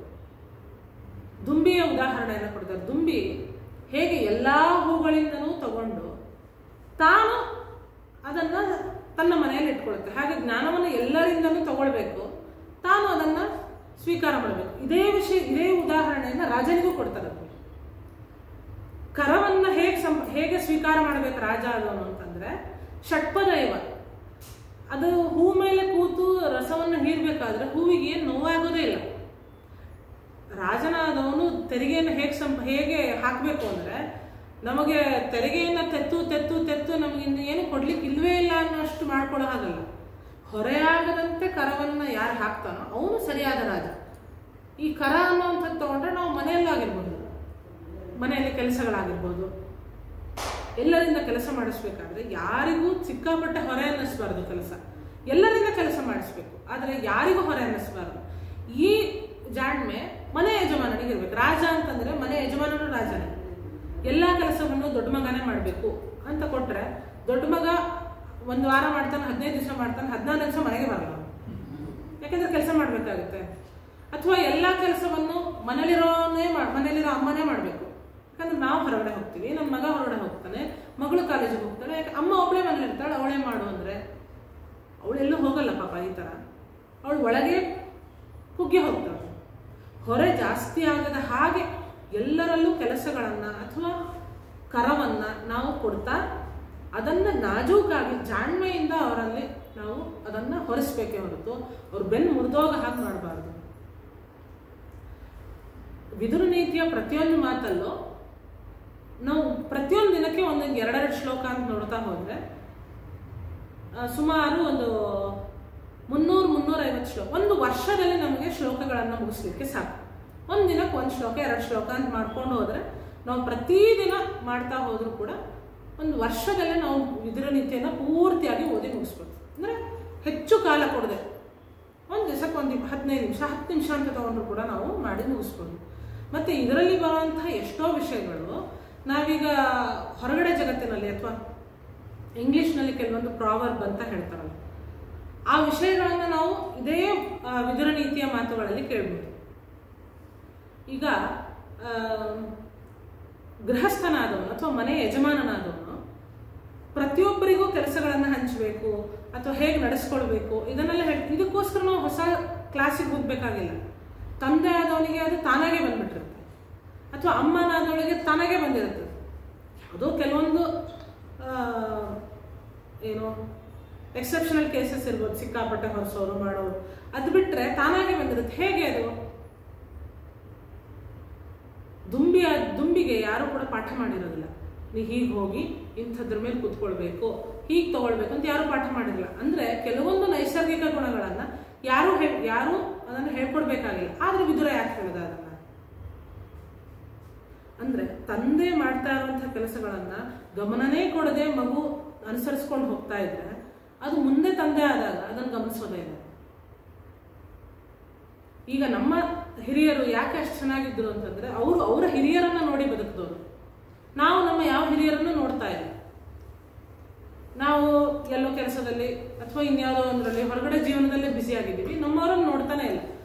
ಅಂದ್ರೆ ಸಂಸ್ಕಾರಗಳು ಎಷ್ಟು ಪ್ರಬಲ ಆಗುತ್ತೋ, ಅಂದ್ರೆ ಅವ್ರು ಕೊಟ್ಟ ಸಂಸ್ಕಾರಗಳು ಎಷ್ಟು ಪ್ರಬಲ ಆಗುತ್ತೋ ನಾವು ಗಮನಿಸೋದು ಅಥವಾ ನಾವು ಅದರ ಜೊತೆಗೆ ಹೊಂದ್ಕೊಳ್ಳೋದು ಕೂಡ ಅಷ್ಟೇ ಮುಖ್ಯ ಆಗ್ತಾ ಹೋಗುತ್ತೆ. ಇದರ ಜೊತೆಗೆ ನಾವು ನಮ್ಮನ್ನ ಬರೀ ಹೊರಗಡೆ ವಿಷಯಕ್ಕೆ ತೊಡಗಿಸ್ಕೊಂಡ್ರೆ, ರಾಜನಾದವನು ಬರೀ ಯುದ್ಧ ಅಥವಾ ಬೇಟೆ ಇಷ್ಟರಲ್ಲೇ ತೊಡಗಿಸ್ಕೊಂಡ್ರೆ ತನ್ನ ಮಕ್ಕಳು ತನ್ನ ಮನೆ ಇದರ ಬಗ್ಗೆ ಗಮನ ಕೊಡದೆ ಇದ್ರೂ ರಾಜ್ಯ ವ್ಯರ್ಥ. ಅವನು ಬರೀ ರಾಜನಾಗುವ ಗುಣಗಳನ್ನು ಮಾತ್ರ ಗುರುತಿಸ್ತಾ ಹೋಗೋದಲ್ಲ. ಯಾಕಂದ್ರೆ ಉಳಿದ ಮಕ್ಕಳು, ಈಗ ನಾವು ಶಿವಾಜಿ ಸಂಭಾಜಿ ಈ ಕಥೆಗಳನ್ನು ನಾವು ನೋಡುವಾಗ ಯಾರೋ 1-2-3 ಜನ ಮಾತ್ರ ನಮ್ಮ ಕಣ್ಣಿಗೆ ಬಂದು ಹೋಗ್ಬಿಟ್ಟಿದ್ದಾರೆ. ಇಂಥವ್ರು ಎಲ್ಲ 6-7 ಜನ ಇದ್ರಂತೆ ಇದೇ ಥರ. ಅವ್ರು ಯಾರು ನಮ್ಗೆ ಬರಲೇ ಇಲ್ಲ. ಯಾಕಂದ್ರೆ ನಾವು ಅವರನ್ನು ನಾವು ಗುರುತಿಸಲೇ ಇಲ್ಲ. ಅವ್ರ ಕೆಲಸವನ್ನು ಮಾಡ್ತಾ ಹೋದ್ರು, ಆದರೆ ನಾವು ಅವ್ರ ಜೊತೆಗೆ ಹೋಗಲೇ ಇಲ್ಲ, ಅವ್ರ ವಿಷಯ ಕಡೆ ಹೋಗಲೇ ಇಲ್ಲ. ನಮಗೆ ಏನೇನು ಬರ್ತಾ ಹೋಯ್ತು ಅದನ್ನು ಮಾತ್ರ ತಗೊಳ್ತಾ ಹೋದ್ವಿ ಅಷ್ಟೇ. ನಮ್ಗೆ ಯಾರೋ ಹೇಳಿದ್ರಲ್ಲ ಅದನ್ನ ಮಾತ್ರ ವಿಷಯಗಳನ್ನು ತಗೊಳ್ತಾ ಹೋದ್ವಿ. ಅವ್ರು ಏನು ಹೇಳಿದ್ರು ಅದನ್ನು ತಗೊಂಡು ಹೌದಾ ಇಲ್ವಾ ಅಂತ ನೋಡಲಿಲ್ಲ. ರಾಜನಾದವನ ಮುಖ್ಯ ಕರ್ತವ್ಯ, ಪಂಡಿತನಾದವನ ಮುಖ್ಯ ಲಕ್ಷಣ ಏನು ಅಂತಂದ್ರೆ ಪ್ರತ್ಯಕ್ಷ ಕಂಡರು ಪ್ರಮಾಣಿಸಿ ನೋಡು ಅಂತ ನಾವು ಹೇಳ್ತೀವಲ್ಲ, ಹಾಗೆ ಏನು ನೋಡಿದೆಯಲ್ಲ ಅದನ್ನು ಒಂದ್ಸಲ ನೀನು ಹೌದಾ ಅಲ್ವಾ ಅಂತ ಒಂದ್ಸಲ ವೆರಿಫೈ ಮಾಡಿ, ನನಗೆ ಬಂದ ಜ್ಞಾನ ಸರಿ ಇದೆಯಾ ಅಂತ ಒಂದ್ಸಲ ನೋಡ್ಬೋದು. ನಮಗೆ ಬಂದಿದ್ದು ಟೆಕ್ಸ್ಟ್ ಬುಕ್ನಲ್ಲಿ ನಮ್ಗೆ ಏನು ಸಿಕ್ತೋ ನಾವು ಅದನ್ನು ಹಾಗೆ ತಿಳ್ಕೊಂಡು ಹೋದ್ವಿ. ಯಾರು ಒಳ್ಳೆಯವರು ಅಂತ ನಮಗೆ ಗೊತ್ತಿಲ್ಲ, ಯಾರು ಕೆಟ್ಟವರು ಅಂತ ಗೊತ್ತಿಲ್ಲ, ಆಮೇಲೆ ಯಾರು ಹೇಗಿದ್ರು ಅಂತಲೂ ನಾವು ನೋಡಿಲ್ಲ. ನಮಗೆ ಚಿತ್ರ ಹೇಗೆ ಕೊಟ್ಟಿದ್ದಾರೆ ಹಾಗೆ ನಂಬಿದ್ವಿ. ಯಾರೋ ಒಬ್ಬನ ಮುಖ ಎಷ್ಟು ಚೆನ್ನಾಗಿ ಮಾಡಿ ಅವನು ಒಳ್ಳೆ ಪುಕ್ಕ ಅಂಟಿಸಿ ಅವನು ತುಂಬ ಚೆನ್ನಾಗಿದ್ದಾನೆ ಅಂತ ಕೊಟ್ಟರೆ ನಮ್ಮ ಕಣ್ಣು ಮುಚ್ಚಿದ್ರೆ ನಮ್ಗೆ ಅಷ್ಟು ಚಂದದ ಮುಖನೇ ಬಂತು. ಆ ಚಂದ ಯಾಕೆ ಮಾಡಿದ್ರು ಅಂದರೆ ಆ ಒಳಗಿನ ಗಲೀಜು ಕಾಣಿಸ್ಬಾರ್ದು ಅಂತ ಮುಖ ಚಂದ ಮಾಡಿಬಿಟ್ರು. ನಾವು ಹೇಳಲ್ವ, ಅವ್ರ ಮುಖ ನೋಡಿದ್ರೆ ಗೊತ್ತಾಗತ್ತೆ ಎಷ್ಟು ವರ್ಚಸ್ವಿ. ಆ ವರ್ಚಸ್ಸಿನ ಮುಖ ಕೊಟ್ಬಿಟ್ರು. ಅಂದರೆ ಡಿಪಿಕ್ಟ್ ಮಾಡೋದು ಹೇಗೆ ಅಂದರೆ ವಿಷಯನೇ ಕೊಡಬೇಕಾಗಿಲ್ಲ, ಚಿತ್ರದಿಂದನೂ ಅದು ಗೊತ್ತಾಗ್ಬಿಡುತ್ತೆ. ಹಾಗೆ ನಮಗೆ ಈ ವಿಷಯಗಳನ್ನು ಯಾವುದನ್ನು ನಮ್ಗೆ ಹೊರಗೆ ಕೊಡಲಿಲ್ಲ. ಈಗ ಮಹಾಭಾರತ ಅಂದರೆ ಬರೀ 18 ದಿನದ ಯುದ್ಧ. ಮಹಾಭಾರತದಲ್ಲಿ ಏನೇನು ಬರುತ್ತೆ ಅಂತ ಹೇಳಿದ್ರೆ ಯುದ್ಧ ಬರುತ್ತೆ, ಕೃಷ್ಣ ಬರ್ತಾನೆ, ಆಮೇಲೆ ಪಾಂಡವರು ಕೌರವರು ಅಷ್ಟೆ. ಇನ್ನು ಹೆಚ್ಚು ಅಂದರೆ ವನವಾಸದ್ದು ಸ್ವಲ್ಪ ಗೊತ್ತಿರುತ್ತೆ, ಅಂದರೆ ತುಂಬ ಕಷ್ಟಪಟ್ಟರು ಪಾಂಡವರು. ಮತ್ತು ವಿರಾಟ ನಗರದ್ದು ಒಂದಿಷ್ಟು ಗೊತ್ತಿದ್ರೆ ಆ ಶಿಖಂಡಿ ಇಂಥದ್ದು ವಿಷಯಗಳು. ಈ ಇಡೀ ಅಥವಾ ಮಹಾಭಾರತದ ಪಾತ್ರಗಳನ್ನು ಬರೀರಿ ಅಂದರೆ ಒಂದು 18ರಿಂದ 20 ಪಾತ್ರದಲ್ಲಿ ಮಹಾಭಾರತ ಮುಗಿದೋಗ್ತದೆ. ಯಾಕೆಂದ್ರೆ ಮಹಾಭಾರತದ ಚಿತ್ರ ನಮ್ಗೆ ಹಂಗೆ ಕೊಟ್ಟರು ತುಂಬ ಬ್ಲರ್. ಮಹಾಭಾರತದ ಚಿತ್ರ ಎಷ್ಟು ಬ್ಲರ್ ಅಂದರೆ ಒಂದ್ಸಲ ನೋಡಿದಾಗ ಏನೂ ಇಲ್ಲ ಅನಿಸ್ಬಿಡುತ್ತೆ. ಸಣ್ಣ ಸ್ಟ್ರೈಪ್ಸಿನ ಶರ್ಟ್ ನೋಡಿದ್ರೆ ಒಂದ್ಸಲ ಮಂಜಾಗೋಗ್ಬಿಡುತ್ತೆ, ಇದು ಏನು ಅಂತಾನೆ ಗೊತ್ತಾಗಬಾರ್ದು. ಹಾಗಾಗಿ ನಾವು ಕೊಟ್ಟಿದ್ದನಲ್ಲ, ನಮಗೆ ಅಂತ ಒಂದಷ್ಟು ಶಕ್ತಿ ಕೊಟ್ಟಿದ್ದಾನೆ ದೇವರು. ಅದನ್ನು ನೋಡಿ ಆದಷ್ಟು ಅರ್ಥ ಮಾಡ್ಕೊಳ್ಳೋದಕ್ಕೆ ಪ್ರಯತ್ನ ಮಾಡಬೇಕು. ಆಗ ಮಾತ್ರ ನಮಗೆ ಇಂಥ ವಿಷಯಗಳು ಸಿಗೋದಕ್ಕೆ ಸಾಧ್ಯ. ಈ ಗೀತೆಗಳು, ಭಗವದ್ಗೀತೆ ಮಾತ್ರ ನಮಗೆ ಗೊತ್ತಿದೆ. ಅದರೊಳಗೆ ಬರುವಂಥ ಎಷ್ಟು ಗೀತೆಗಳಿದೆ ಅಂತ ಹೇಳಿದ್ರೆ ಬರೀ ಭಗವದ್ಗೀತೆ ಒಂದೇ ನಮ್ಗೆ ಗೊತ್ತಿರೋದು. ಗೀತೆಗಳು ಅಂತಂದರೆ ಅದೇನು ಹಾಡಲ್ಲ, ಅದು ಒಂದಿಷ್ಟು ಉಪದೇಶದ ಒಂದು ಭಾಗ ಅಥವಾ ಒಂದಿಬ್ಬರ ಸಂವಾದದ ಒಂದು ಭಾಗ. ಇಬ್ಬರೇ ಆಗಬೇಕಾಗಿಲ್ಲ, ಕೆಲವು ಸಲ ಬಹಳಷ್ಟು ಜನನೇ ಇರ್ತಾರೆ. ಈಗ 4-5 ಜನದ ಸಂವಾದ, ಇವರಿಬ್ಬರು ಹೇಳಿದ್ದನ್ನು ಅವನಿಬ್ಬರಿಗೆ ಹೇಳಿದ್ದು, ಅಥವಾ ಇವರಿಬ್ಬರ ಸಂವಾದದಲ್ಲಿ ಮಧ್ಯದಲ್ಲಿ ಇನ್ನಿಬ್ಬರದ್ದು ಬರುತ್ತೆ. ಭಾಗವತದಲ್ಲಿ ಉದ್ಧವ ಗೀತೆ ಮಧ್ಯದಲ್ಲಿ ಎಷ್ಟೋ ಉಪಗೀತೆಗಳು ಬರ್ತಾವೆ. ಇಂಥದ್ದು ಬೇಕಾದಷ್ಟು ಬಂದಿದೆ, ಇದನ್ನು ನಾವು ನೋಡಲಿಲ್ಲ. ಹಾಗಾಗಿ ನಾವು ವಿದುರ ನೀತಿಯನ್ನು ನಾವು ನೋಡ್ತಾ ಹೋದರೆ ಪ್ರತಿದಿನಕ್ಕೆ 2 ಶ್ಲೋಕ ಅಂತ ಮಾಡ್ಕೊಂಡು ಹೋದ್ರು ಕೂಡ ನಾವು ವಿದುರ ನೀತಿಯನ್ನು ನಾವು ಓದಿ ಮುಗಿಸ್ಬಹುದು. ಮತ್ತು ಅದನ್ನು ನಾವು ಶಾಲೆಯಲ್ಲಿ ಥಾಟ್ ಫಾರ್ ದ ಡೇ ಅಂತೆಲ್ಲ ಕೊಡ್ತೀವಲ್ಲ, ಹಾಗೆ ಒಂದು ದಿವಸಕ್ಕೆ 2 ಶ್ಲೋಕ, ಆದರೆ ಅದನ್ನು ಹೇಗೆ ಅರ್ಥ ಮಾಡ್ಕೊಳ್ಬೇಕು ಅನ್ನೋದಕ್ಕಾದ್ರೂ ಬರುತ್ತೆ, ಅದನ್ನು ಹೇಳಬೇಕಾಗುತ್ತೆ. ನಮ್ಗೆ ಗೊತ್ತಿಲ್ಲದೆ ತುಂಬ ಶ್ಲೋಕಗಳನ್ನು ಹೇಳ್ತೀವಿ. ಉದಾಹರಣೆಗೆ ಸುಖಾರ್ಥಿ ಚೇತ್ ತ್ಯಜೇತ್ ವಿದ್ಯಾಂ ವಿದ್ಯಾರ್ಥಿ ಚೇತ್ ತ್ಯಜೇತ್ ಸುಖಂ ಸುಖಾರ್ಥಿನ ಕುತೋ ವಿದ್ಯಾ ಕುತೋ ವಿದ್ಯಾರ್ಥಿನ ಸುಖಂ. ಇದು ವಿದುರ ನೀತಿಯ ಶ್ಲೋಕ. ಇದು ಚಿಕ್ಕವರಿಗೆ ನಮಗೆ ಆದರ್ಶ ಪಾಠಗಳಲ್ಲಿ ನಮ್ಗೆ ಹಿಂದೆ ಸುಭಾಷಿತ ಅಂತ ಕೊಟ್ಟಿರ್ತಿದ್ರು. ಆಮೇಲೂ ನಾವು ಆ ಸುಭಾಷಿತಗಳು ಎಲ್ಲಿ ಬಂತು ಅಂತ ನಾವು ನೋಡ್ಲಿಕ್ಕೆ ಹೋಗ್ಲಿಲ್ಲ. ವಿದುರ ನೀತಿ ನೋಡುವಾಗ ಅದರಲ್ಲಿ ವಿದ್ಯಾರ್ಥಿಯ ಲಕ್ಷಣ, ವಿದ್ಯಾರ್ಥಿಯ ಗುಣಧರ್ಮಗಳು ಹೇಗಿರಬೇಕು ಅಂತ ಹೇಳುವಾಗ ವಿದ್ಯಾರ್ಥಿ ಆದವನು ಸುಖಕ್ಕೆ ಹೆಚ್ಚು ಪ್ರಾಮಿನೆನ್ಸ್ ಕೊಡಬಾರ್ದು. ಸುಖವಾಗಿರಬಾರ್ದು ಅಂತ ಉದ್ದೇಶ ಅಲ್ಲ, ಸುಖಕ್ಕೆ ಹೆಚ್ಚು ಒತ್ತು ಕೊಡದೆ ಆದಷ್ಟು ಹೆಚ್ಚು ತಾನು ಪರಿಶ್ರಮವನ್ನು ಹಾಕಿ ವಿದ್ಯೆ ಕಡೆ ಗಮನ ಕೊಡ್ತಾ ಇರಬೇಕು. ಹೆಚ್ಚು ಸುಖವಾಗಿರ್ಬೇಕಾ, ಕಡಿಮೆ ವಿದ್ಯೆ ಸಿಗುತ್ತೆ, ಅಡ್ಜಸ್ಟ್ ಮಾಡ್ಕೊಳ್ತೀವಿ. ಆದರೆ ಈಗ ಹೆಚ್ಚು ಪರಿಶ್ರಮ ಪಟ್ಟರೆ ಮುಂದೆ ತುಂಬ ಸುಖವಾಗಿರ್ಬೋದು. ಇದು ವಿದ್ಯಾರ್ಥಿಯ ಲಕ್ಷಣ ಹೇಳಿದರೂ ಕೂಡ ಯಾವುದೇ ಒಂದು ವಿಷಯವನ್ನು ಅಥವಾ ಯಾವುದೇ ಒಂದನ್ನು ಸಂಪಾದನೆ ಮಾಡಬೇಕಾದ್ರೂ ಇದಿದ್ದಿದ್ದೆ. ಧನ ಸಂಪಾದನೆ ಮಾಡೋನಿಗೂ ಕೂಡ ನಾನು ಆರಾಮಾಗಿ ಕೂತಿರ್ತೀನಿ, ನನಗೆ ಕೈ ತುಂಬ ಸಂಬಳ ಬರಬೇಕು ಅಂದ್ರೂ ಕೂಡ ಸಾಧ್ಯ ಇಲ್ಲ. ನಾವೇ ಹೇಳ್ತೀವಿ ಸುಮ್ಮನೆ ಕೂಡಿಸಿ ಯಾರು ದುಡ್ಡು ಕೊಡ್ತಾರೆ. ಅಂದರೆ ಒಂದು ಸುಖದ ಹಿಂದೆ ಪರಿಶ್ರಮ ಇರಲೇಬೇಕು. ಅದೇ ವಿದುರ ಹೇಳೋ ಮಾತಲ್ಲಿ ಸುಲಭವಾಗಿ ಬಂದ ಧನ ಅಥವಾ ಸುಲಭವಾಗಿ ಬಂದ ವಿದ್ಯೆ, ಸುಲಭವಾಗಿ ಸಿಕ್ಕ ವ್ಯಕ್ತಿಗಳಾಗಿರ್ಬೋದು. ಅಂದರೆ ವ್ಯಕ್ತಿಗಳನ್ನು ನಾವು ಸಂಪಾದನೆ ಮಾಡೋದು ಯಾವಾಗಲೂ ಕೂಡ ವ್ಯಕ್ತಿಗಳು ತಾವೇ ಬರಲ್ಲ. ನಮ್ಮ ಗುಣಗಳನ್ನು ನೋಡಿ, ನಮ್ಮ ಒಳ್ಳೆತನವನ್ನು ನೋಡಿ ವ್ಯಕ್ತಿಗಳು ನಮ್ಮ ಹತ್ರ ಬರ್ತಾರೆ. ರಾತ್ರಿ ಶ್ರೀಮಂತರಾಗೋದು ಅಂತಾರಲ್ಲ ಹಾಗೆ. ಕ್ವಿಕ್ ಮನಿ ಅಥವಾ ಬಿಗ್ ಮನಿ ಇದೆಲ್ಲವೂ ಬೇಗ ಬೇಗ ಆಗಬೇಕು, ತುಂಬಾ ಆಗಬೇಕು, ತುಂಬಾ ದಿವಸ ಇರಬೇಕು, ಬೇಗ ಸಿಗಬೇಕು, ತುಂಬಾ ಸಿಗಬೇಕು, ಬೇಗ ನಾಶ ಆಗಬಾರ್ದು. ಇದು ಜಗತ್ತಲ್ಲೇ ನಡೆಯಲ್ಲ. ಯಾವುದು ಬೇಗ ಬರುತ್ತೋ ಅದು ಬೇಗ ನಾಶ ಆಗಬೇಕು. ಯಾವುದು ನಿಧಾನಕ್ಕೆ ಬರುತ್ತೋ ಅಂದ್ರೆ ಯಾವುದು ಪರಿಶ್ರಮದಿಂದ ಬರುತ್ತೋ, ಪರಿಶ್ರಮವನ್ನು ಹೊತ್ತು ಬರುತ್ತೋ ತುಂಬಾ ದಿವಸ ಬಾಳುತ್ತೆ. ಕಾರಣ ಏನಂದ್ರೆ ನಾವು ಅದನ್ನು ದುಂದು ವೆಚ್ಚ ಮಾಡ್ಲಿಕ್ಕೆ ಹೋಗಲ್ಲ. ತುಂಬಾ ಪರಿಶ್ರಮ ಪಟ್ಟ 10 ರೂಪಾಯಿ ನಾವೊಂದು ವಾರ ಉಪಯೋಗಿಸ್ತೀವಿ. ಅಲ್ಲ, ಉಪಯೋಗಿಸ್ಬೇಕು ಅಂತ ಯೋಚನೆ ಮಾಡ್ಲಿಕ್ಕೆ 5 ದಿವಸ ಆಗುತ್ತೆ, ಆಮೇಲೆ 2 ದಿವಸದಲ್ಲಿ ಉಪಯೋಗಿಸ್ಬೇಕು. ಅಂದ್ರೆ ಬೇಕಾ ಬೇಡವಾ ಅಂತ ಯೋಚನೆ ಮಾಡಿದ್ರೆ ಬೇಡ ಬಿಡು, ಇರೋದ್ರೊಳಗೆ ಮಾಡ್ಕೊಳ್ಳೋದಲ್ಲ ಅಂತ ನಾವೇ ಅದಕ್ಕೆ ಉತ್ತರ ಕೊಟ್ಕೋತೀವಿ. ಕಾರಣ ನಮ್ಮ ದುಡ್ಡು ನಾವು ಸಂಪಾದನೆ ಮಾಡಿದ್ವಿ. ಅದನ್ನ ಇವತ್ತು ಕೊಟ್ಬಿಟ್ರೆ ಇನ್ನು ಎಷ್ಟು ಕಷ್ಟಪಡಬೇಕು ಅನ್ನೋದು ನಮಗೆ ಗೊತ್ತಿರುತ್ತೆ. ಹಾಗೆ ವಿದ್ಯೆನೂ ಅಷ್ಟೇ. ಇಷ್ಟು ವಿದ್ಯೆ ಪಡೆಯೋದಕ್ಕೆ ನಾನು ಎಷ್ಟು ಕಷ್ಟಪಟ್ಟಿದೆ ಗೊತ್ತಾ ಅಂತ ನಾವೊಂದು ಹೇಳ್ತೀವಲ್ಲ, ಅಥವಾ ನಮ್ಮ ದೊಡ್ಡ ಹಿರಿಯರೆಲ್ಲ ಹೇಳ್ತಾರೆ, ನಾವು ಒಂದು ಕಲಿಬೇಕು ಅಂದರೆ ಎಷ್ಟು ಕಿಲೋಮೀಟರ್ ನಡ್ಕೊಂಡು ಹೋಗ್ತಾ ಇದ್ವಿ ಅಂದರೆ ಅವ್ರಿಗೆ ಆ ವಿದ್ಯೆ ಮಹತ್ವ ಗೊತ್ತಿದೆ. ಅವರು ಅದನ್ನು ಇನ್ನೊಬ್ರಿಗೆ ಕೊಡ್ತಾರೆ. ದುಡ್ಡು ಸಂಪಾದನೆ ಮಾಡಿದ್ರೆ ನಾವು ಇನ್ನೊಬ್ರಿಗೆ ಕೊಡಲ್ಲ, ನಾವು ಖರ್ಚು ಮಾಡಲ್ಲ. ಯಾಕಂದರೆ ದುಡ್ಡು ಖರ್ಚು ಮಾಡಿದ್ಮೇಲೆ ಹೊರಟೋಗುತ್ತೆ. ಆದರೆ ವಿದ್ಯೆ ಹಾಗಲ್ಲ. ಅಷ್ಟು ಕಷ್ಟಪಟ್ಟು ಯಾವಾಗ ಸಂಪಾದನೆ ಮಾಡಿರ್ತೀವೋ ಅವ್ನು ಇನ್ನೊಬ್ಬನಿಗೆ ಕೊಡ್ತಾನೆ. ಯಾಕಂದರೆ ಕೊಟ್ಟಷ್ಟು ವಿದ್ಯೆ ಬೆಳೆಯುತ್ತೆ ಅನ್ನೋದು ಗೊತ್ತು. ಯಾವುದನ್ನು ನಾವು ಕಷ್ಟದಿಂದ ಸಂಪಾದನೆ ಮಾಡ್ತೀವೋ ಅದರ ಹಿಂದೆ ನಮಗೆ ಜ್ಞಾನ ಇರುತ್ತೆ. ಜ್ಞಾನಪೂರ್ವಕವಾಗಿ ಯಾವ್ದು ಬಂದಿರುತ್ತೋ ಅದನ್ನು ಜ್ಞಾನಪೂರ್ವಕವಾಗಿಯೇ ಖರ್ಚು ಮಾಡ್ತಾವೆ. ಶ್ರಮ ಹಾಕುವಾಗ ನಮ್ಮ ಪ್ರತಿಯೊಂದು ಕ್ಷಣ ಅದ್ರ ಜೊತೆಗೆ ನಾವು ಕನೆಕ್ಟ್ ಆಗಿರ್ತೀವಿ. ಶ್ರಮದಿಂದ ಮಾಡೋ ಒಂದು ದೊಡ್ಡ ಕಲ್ಬಂಡೆಯನ್ನು ತೊಗೊಂಡು ಬರ್ತಾರೋ ಪ್ರತಿ ಕ್ಷಣ ನಾವು ಕಲ್ಬಂಡೆ ಜೊತೆಗೆ ಇರ್ತೀವಿ. ನಾವು ಅದೇ ಯಾವುದೋ ಒಂದು ಖಾಲಿ ಕವರ್ ಎತ್ಕೊಂಬ ಅಂದ್ರೆ ಸುಮ್ಮನೆ ಎತ್ಕೊಂಡು ಕೈ ಬಿಸ್ಕೊಂಡು ಬರ್ತಾ ಇರ್ತೀವಿ. ಅದೆಲ್ಲ ಹಾರೋಗ್ಬಿಟ್ಟಿದ್ರೆ ಗೊತ್ತೇ ಇರಲ್ಲ ನಮಗೆ. ಯಾಕಂದ್ರೆ ಅದನ್ನ ನಮ್ಮ ಜೊತೆಗೆ ಕನೆಕ್ಟ್ ಮಾಡ್ಕೊಳ್ಬೇಕಾದ ಅಗತ್ಯನೇ ಬಂದಿಲ್ಲ ನಮಗೆ. ಯಾವುದರಲ್ಲಿ ಜವಾಬ್ದಾರಿ ಇರುತ್ತೋ, ಯಾವುದರಲ್ಲಿ ಹೆಚ್ಚು ಶ್ರಮ ಇರುತ್ತೋ ಅದರ ಜೊತೆಗೆ ನಾವು ಹೆಚ್ಚು ಕನೆಕ್ಟ್ ಆಗಿರ್ತೀವಿ. ಹಾಗಾಗಿ ಅದರಿಂದ ಪಡೆದಂತಹ ಸಂಪತ್ತಾಗಿರ್ಬೋದು, ವಿದ್ಯೆ ಆಗಿರ್ಬೋದು, ವ್ಯಕ್ತಿಗಳಾಗಿರ್ಬೋದು, ಅವರನ್ನು ಅಷ್ಟು ಜಾಗೃತ ಮಾಡ್ತೀವಿ. ಅದೇ ಥರ ಯಾವುದು ನಮ್ಮದೋ ಅದೇ ಥರ ಇನ್ನೊಬ್ಬರನ್ನು ಕಾಣೋದು. ನಮ್ಮ ಸಂಪತ್ತು ಮಾತ್ರ ಸಂಪತ್ತಲ್ಲ. ಈಗ ನಾನು ಸಂಪಾದನೆ ಮಾಡಬೇಕಾದ್ರೆ ಎಷ್ಟು ಕಷ್ಟಪಟ್ಟನೋ, ಅವನು ದುಡ್ಡು ಮಾಡಿದ್ದಾನೆ ಅಂದರೆ ಅವನು ದುಡ್ಡು ಸಂಪಾದನೆ ಮಾಡಲಿಕ್ಕೂ ಅಷ್ಟೇ ಕಷ್ಟಪಟ್ಟಿದ್ದಾನೆ. ನನ್ನ ಮಕ್ಕಳು ಹೇಗೆ ಚೆನ್ನಾಗಿರ್ಬೇಕು ಅಂತ ನಾನು ಬಯಸ್ತೀನೋ, ಮತ್ತೊಬ್ಬರ ಮಕ್ಕಳು ಚೆನ್ನಾಗಿರ್ಬೇಕು ಅಂತ ಬಯಸೋದು ನನ್ನ ಕರ್ತವ್ಯ ಆಗುತ್ತೆ. ಕೊನೆಯ ಮಾತು ಇದನ್ನೇ ಹೇಳೋದು, ನಿನ್ನ ಮಕ್ಕಳಂತೆ ನಿನಗೆ ಪಾಂಡವರನ್ನು ನೋಡ್ಲಿಕ್ಕೆ ಆಗ್ತಿಲ್ಲ ಅಂತಂದ್ರೆ ನಿನ್ನ ಮಕ್ಕಳು ಚೆನ್ನಾಗಿರ್ಲಿಕ್ಕೆ ಸಾಧ್ಯನೇ ಇಲ್ಲ.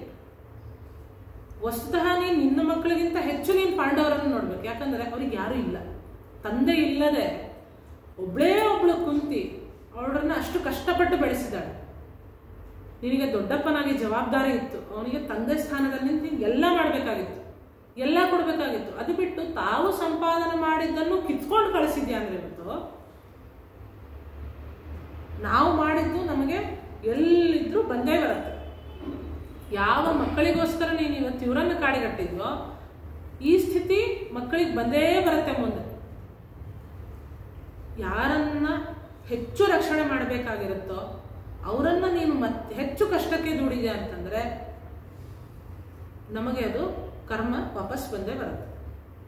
ನಾನು ನನ್ನ ಮಕ್ಕಳಿಗೆ ಏನನ್ನು ಕೊಡ್ತೀನೋ ಅದೇ ರೀತಿ ಇನ್ನೊಬ್ರು ತಗೊಳ್ಳಿ. ವಸ್ತುತಃ ಇದು ಬರೀ ತಂದೆಗಿರ್ಬೇಕಾದ ಧರ್ಮ ಅಲ್ಲ, ಮನುಷ್ಯನಿಗಿರ್ಬೇಕಾದ ಸಹಜ ಗುಣ. ಅದರಲ್ಲಿ ನೀನು ಮನುಷ್ಯ, ತಂದೆ ಇದೆಲ್ಲವನ್ನು ಮೀರಿ ರಾಜನಾದವನಿಗೆ ಅಷ್ಟೂ ಪಿತೃವತ್ ಪಾಲಯಿಷ್ಯತಿ ಅಂತ ಅವನನ್ನ ರಾಜನನ್ನಾಗಿ ಮಾಡಿದಾಗ ವಂದಿಮಾಗಲು ಹೇಳೋದು, ಇವನು ಎಲ್ಲ ಪ್ರಜೆಗಳನ್ನು ಕೂಡ ಪಿತೃಗಳಂದ್ರೆ ತನ್ನ ತಂದೆ ಹೇಗೆ ಮಕ್ಕಳನ್ನು ನೋಡ್ಕೋತಾನೋ ಹಾಗೆ ಅವನು ನೋಡ್ಕೋತಾನೆ ಅಂತ ಮುಂದೆ ಹೇಳ್ತಾರ, ಮುಂದೆ ಮಾಡ್ತಾನೆ ಇವನು ಅಂತ ಹೇಳ್ತಾರೆ. ಅಂದ್ರೆ ಒಬ್ಬ ಮನುಷ್ಯನಾದವನಿಗೆ ಇರಬೇಕಾದ ಸಹಜ ಧರ್ಮವೂ ಸಹಜ ಗುಣವೂ ನಿನ್ನಲ್ಲಿಲ್ಲ. ಒಂದು ತಂದೆಯಾಗಿ ಮಾಡಬೇಕಾದಂತಹ ಯಾವ ಕರ್ತವ್ಯವನ್ನೂ ಮಾಡಲಿಲ್ಲ. ಇದೆಲ್ಲ ಮೀರಿ ರಾಜನಾಗಿ ಒಂದು ಧರ್ಮ ಅಂತ ಇಷ್ಟು ಕೊಟ್ಬಿಡು, ಅದನ್ನೂ ಮಾಡಲಿಲ್ಲ ಅಂತಂದ್ರೆ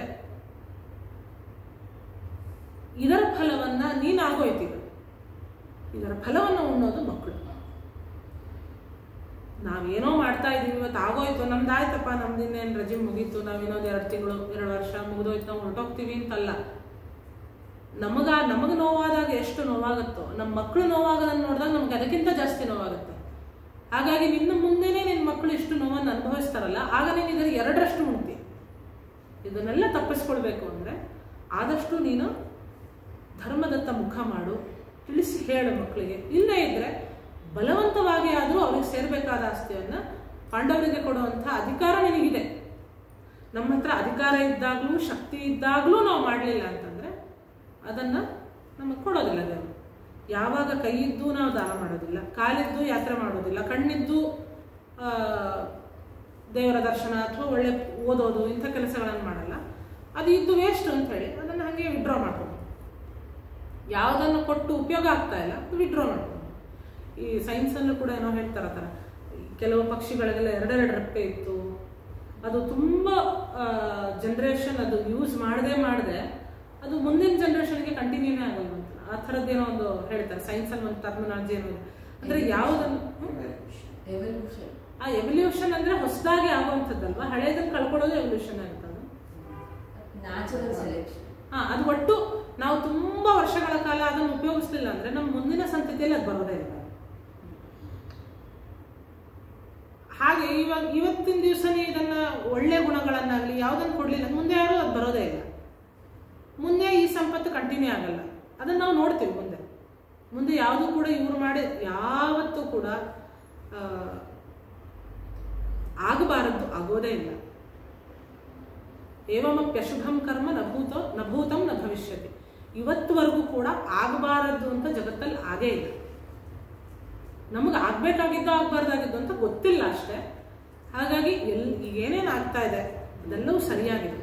ಪಾಂಡವರಿಗೆ ನೀನು ಏನು ಕೊಡಬೇಕಾಗಿದೆ ಹೇಳಿದ್ದನ್ನು ಅವರಿಗೆ ತಕ್ಕ ಹಾಗೆ ಕೊಟ್ಟು ಅವರಿಗೆ ಮೋಸ ಆಗದ ಹಾಗೆ ನಡ್ಕೋ ಅನ್ನೋ ವಿಷಯದ ಮೂಲಕ ಈ ಪ್ರಜಾಗರ ಪರ್ವವನ್ನು ಮುಗಿಸ್ತಾರೆ.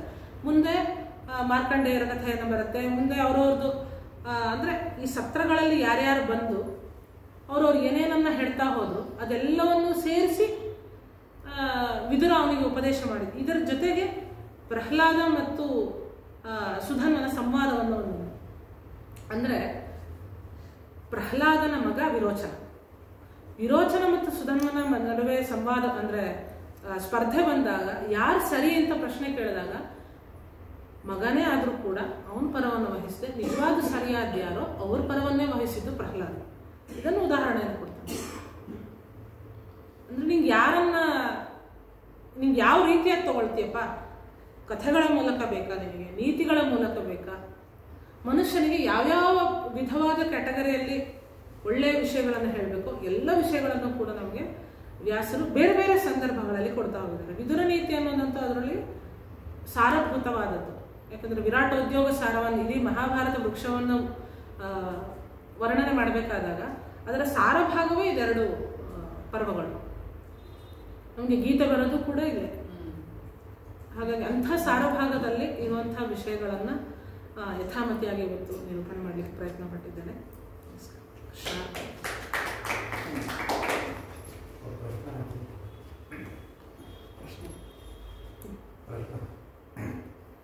सः पुत्रव्यामोहेन बद्धः धृतराष्ट्रः उपदेशं न शृणोति इति अयमपि जानाति. विदुरः जानन्नपि बहुवारं तेन धृतराष्ट्रः उपदिष्टः. एवं किमर्थं तथा? यः न शृणोति तं न वदेत्, तं प्रति न वदेत्. एवमेव यः पृच्छति तं प्रति वदेत्. सः ಏನಂ आहूय पृष्टवान् कमपि उत्तमं विषयं वदतु इति. तदर्थमेव एषः उक्तवान्. अनन्तरं बहुवारं वदति चेत् एकवारं वा शृणोति वा इति आशयः वा स्यात्. अनन्तरम् अस्मत्कृते अपि स्यात्. शृणोति नाम इत्यस्य अर्थः शृणोति नाम श्रोत्रेण शृणोति इति न. श्रुतस्य सः अनुष्ठानं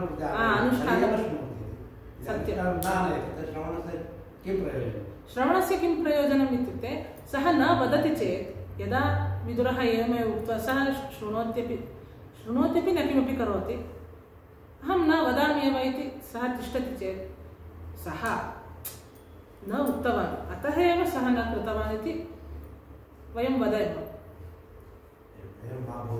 एवं मा भूत्।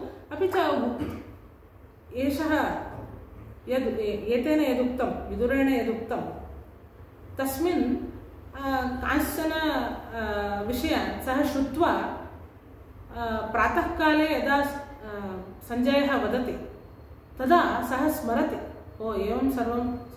परन्तु अनेन ज्ञायते सः श्रुतवान् परन्तु न कृतवान्, अन्ते न कृतवान् परन्तु श्रुतवान् सः। सः करोमि इति च वदति अन्ते, यथा अर्जुनः गीतायां वदति, गीतायाः अन्तिमे भागे वदति अहं युद्धं करोमि इति, नष्टो मोहः इति यदा तथा वदति सः करोमि, परन्तु पुत्रव्यामोहः बलीयान् इति कारणतः स्यात्।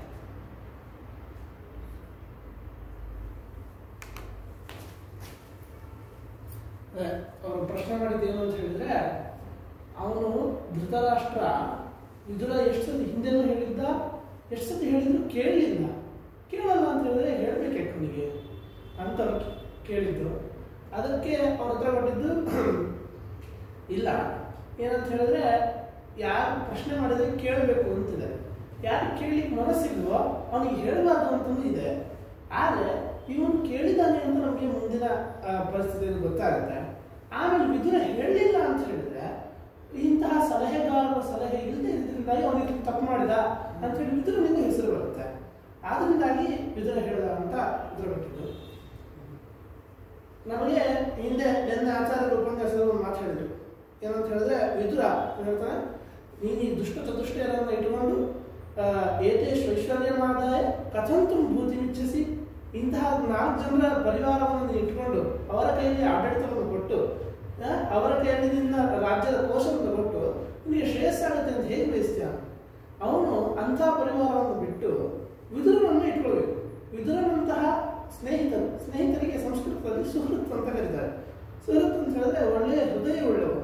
ಒಳ್ಳೆಯ ಹೃದಯ ಉಳ್ಳವನ ಅರ್ಥ ಏನು ಅಂತ ಹೇಳಿದ್ರೆ, ನನ್ನ ಸ್ನೇಹಿತನ ಹೃದಯವನ್ನು ಅರ್ಥ ಮಾಡಿಕೊಂಡು ಅವನಿಗೆ ಮುಂದೆ ಬರುವಂಥ ಆಪತ್ತನ್ನು ತಿಳ್ಕೊಂಡು ಅದಕ್ಕೆ ಯಾರು ಪರಿಹಾರ ಹೇಳ್ತಾನೋ ಅಂಥವನು. ಧೃತರಾಷ್ಟ್ರನಿಗೆ ಅಂಥವನು ವಿದುರ. ಎಷ್ಟು ಬೇಡ ಅಂದ್ರೂ ಕೂಡ ಅವನ್ನ ಎಷ್ಟು ವಿದುರ ಎಷ್ಟು ನಿಷ್ಠುರವಾಗಿ ಹೇಳ್ತಿದ್ದ ಅಂತ ಹೇಳಿದ್ರೆ, ಪಾಂಡವರ ಪರವಾಗಿ ಎಷ್ಟು ಮಾತಾಡ್ತಿದ್ದ ಅಂದ್ರೆ ಅವನನ್ನು ನೀನು ಹೋಗ್ಬಿಡು ಅಂತ ಹೊರಗೆ ಅಟ್ಟಿದ್ದ ಅವನು ಧೃತರಾಷ್ಟ್ರ. ಆಮೇಲೆ ಎಷ್ಟಾದ್ರೂ ಕೂಡ ಅವನು ಬಿಡ್ಲಿಕ್ಕಾಗಲ್ಲ, ಎಷ್ಟು ಅಟ್ಟಿದ್ರೂ ಕೂಡ ಅವನ್ನ ಬಿಡ್ಲಿಕ್ಕಾಗಲ್ಲ, ಮತ್ತೆ ಬೇಕು ವಿದುರ ಅಂತ ಹೇಳಿ ಅಂತಹ ಸ್ನೇಹಿತ. ನಮಗೆ ಅಂತಹ ಸುಹೃತ್ತುಗಳು ಈಗಿನ ಅವಶ್ಯಕತೆ ಇದೆ. ಅಂತಹ ಸುಹೃತ್ತುಗಳಲ್ಲಿ ಒಂದು ಸುಹೃತ್ತು ವಿದುರನ ಮಾತುಗಳು. ಇಂತಹ ವಿದುರನ ಮಾತುಗಳು ಅದನ್ನ ನಮಗೆ ಚೆನ್ನಾಗಿ ಸಮಾನಕ ವಿವರಿಸಿದ್ದಾರೆ. ಅವರಿಗೆ ತುಂಬಾ ಧನ್ಯವಾದಗಳು. ಇನ್ನು ಮುಂದಿನ ವಾರವೂ ಕೂಡ ಇದೇ ರೀತಿಯಾಗಿ ಕಾರ್ಯಕ್ರಮಗಳಿರುತ್ತೆ. ಮಾರ್ಚ್ 1ನೇ ತಾರೀಕು ಬೃಂದಗಾನ ಇದೆ ಮಕ್ಕಳದ್ದು. ಸುಮಾರು ಒಂದು 15ಕ್ಕೂ ಹೆಚ್ಚು ವಿದ್ಯಾರ್ಥಿಗಳು, ಪೂರ್ಣ ಪ್ರಮತಿ ವಿದ್ಯಾರ್ಥಿಗಳು, ಅವರು ಪ್ರತಿನಿತ್ಯ ಅಭ್ಯಾಸ ಮಾಡ್ತಾ ಇದ್ದಾರೆ. ಅವ್ರದ್ದೊಂದು ಬೃಂದಗಾನ ಅಂದರೆ ತುಂಬ ಮಕ್ಕಳು ಗ್ರೂಪ್ ಸಾಂಗ್ ಥರನೇ ಹಾಡ್ತಾರೆ. ಅದಕ್ಕೆ ತಾವೆಲ್ಲ ಬರಬೇಕು ಅಂತ ಕೇಳ್ಬೋದು. ಸ್ವಸ್ತಿ ಪ್ರಜಾಭ್ಯಃ ಪರಿಪಾಲಯನ್ತಾಂ ನ್ಯಾಯೇನ ಮಾರ್ಗೇಣ ಮಹೀಂ ಮಹೀಷಾಃ ಗೋಬ್ರಾಹ್ಮಣೇಭ್ಯಃ ಶುಭಮಸ್ತು ನಿತ್ಯಂ ಲೋಕಾಃ ಸಮಸ್ತಾಃ ಸುಖಿನೋ ಭವಂತು. ಕಾಲೇ ವರ್ಷತು ಪರ್ಜನ್ಯಃ ಪೃಥಿವೀ ಸಸ್ಯಶಾಲಿನಿ ದೇಶೋऽಯಂ ಕ್ಷೋಭರಹಿತಃ ಸಜ್ಜನಾಃ ಸಂತು ನಿರ್ಭಯಾಃ ಪುತ್ರಾಃ ಪುತ್ರಿಣಃ ಸಂತು ಪುತ್ರಿಣಃ ಸಂತು ಪೌತ್ರಿಣಃ ಅಧನಾಃ ಸಧನಾಃ ಸಂತು ಜೀವಂತು ಶರದಾಂ ಶತಂ. ಶ್ರೀಕೃಷ್ಣ.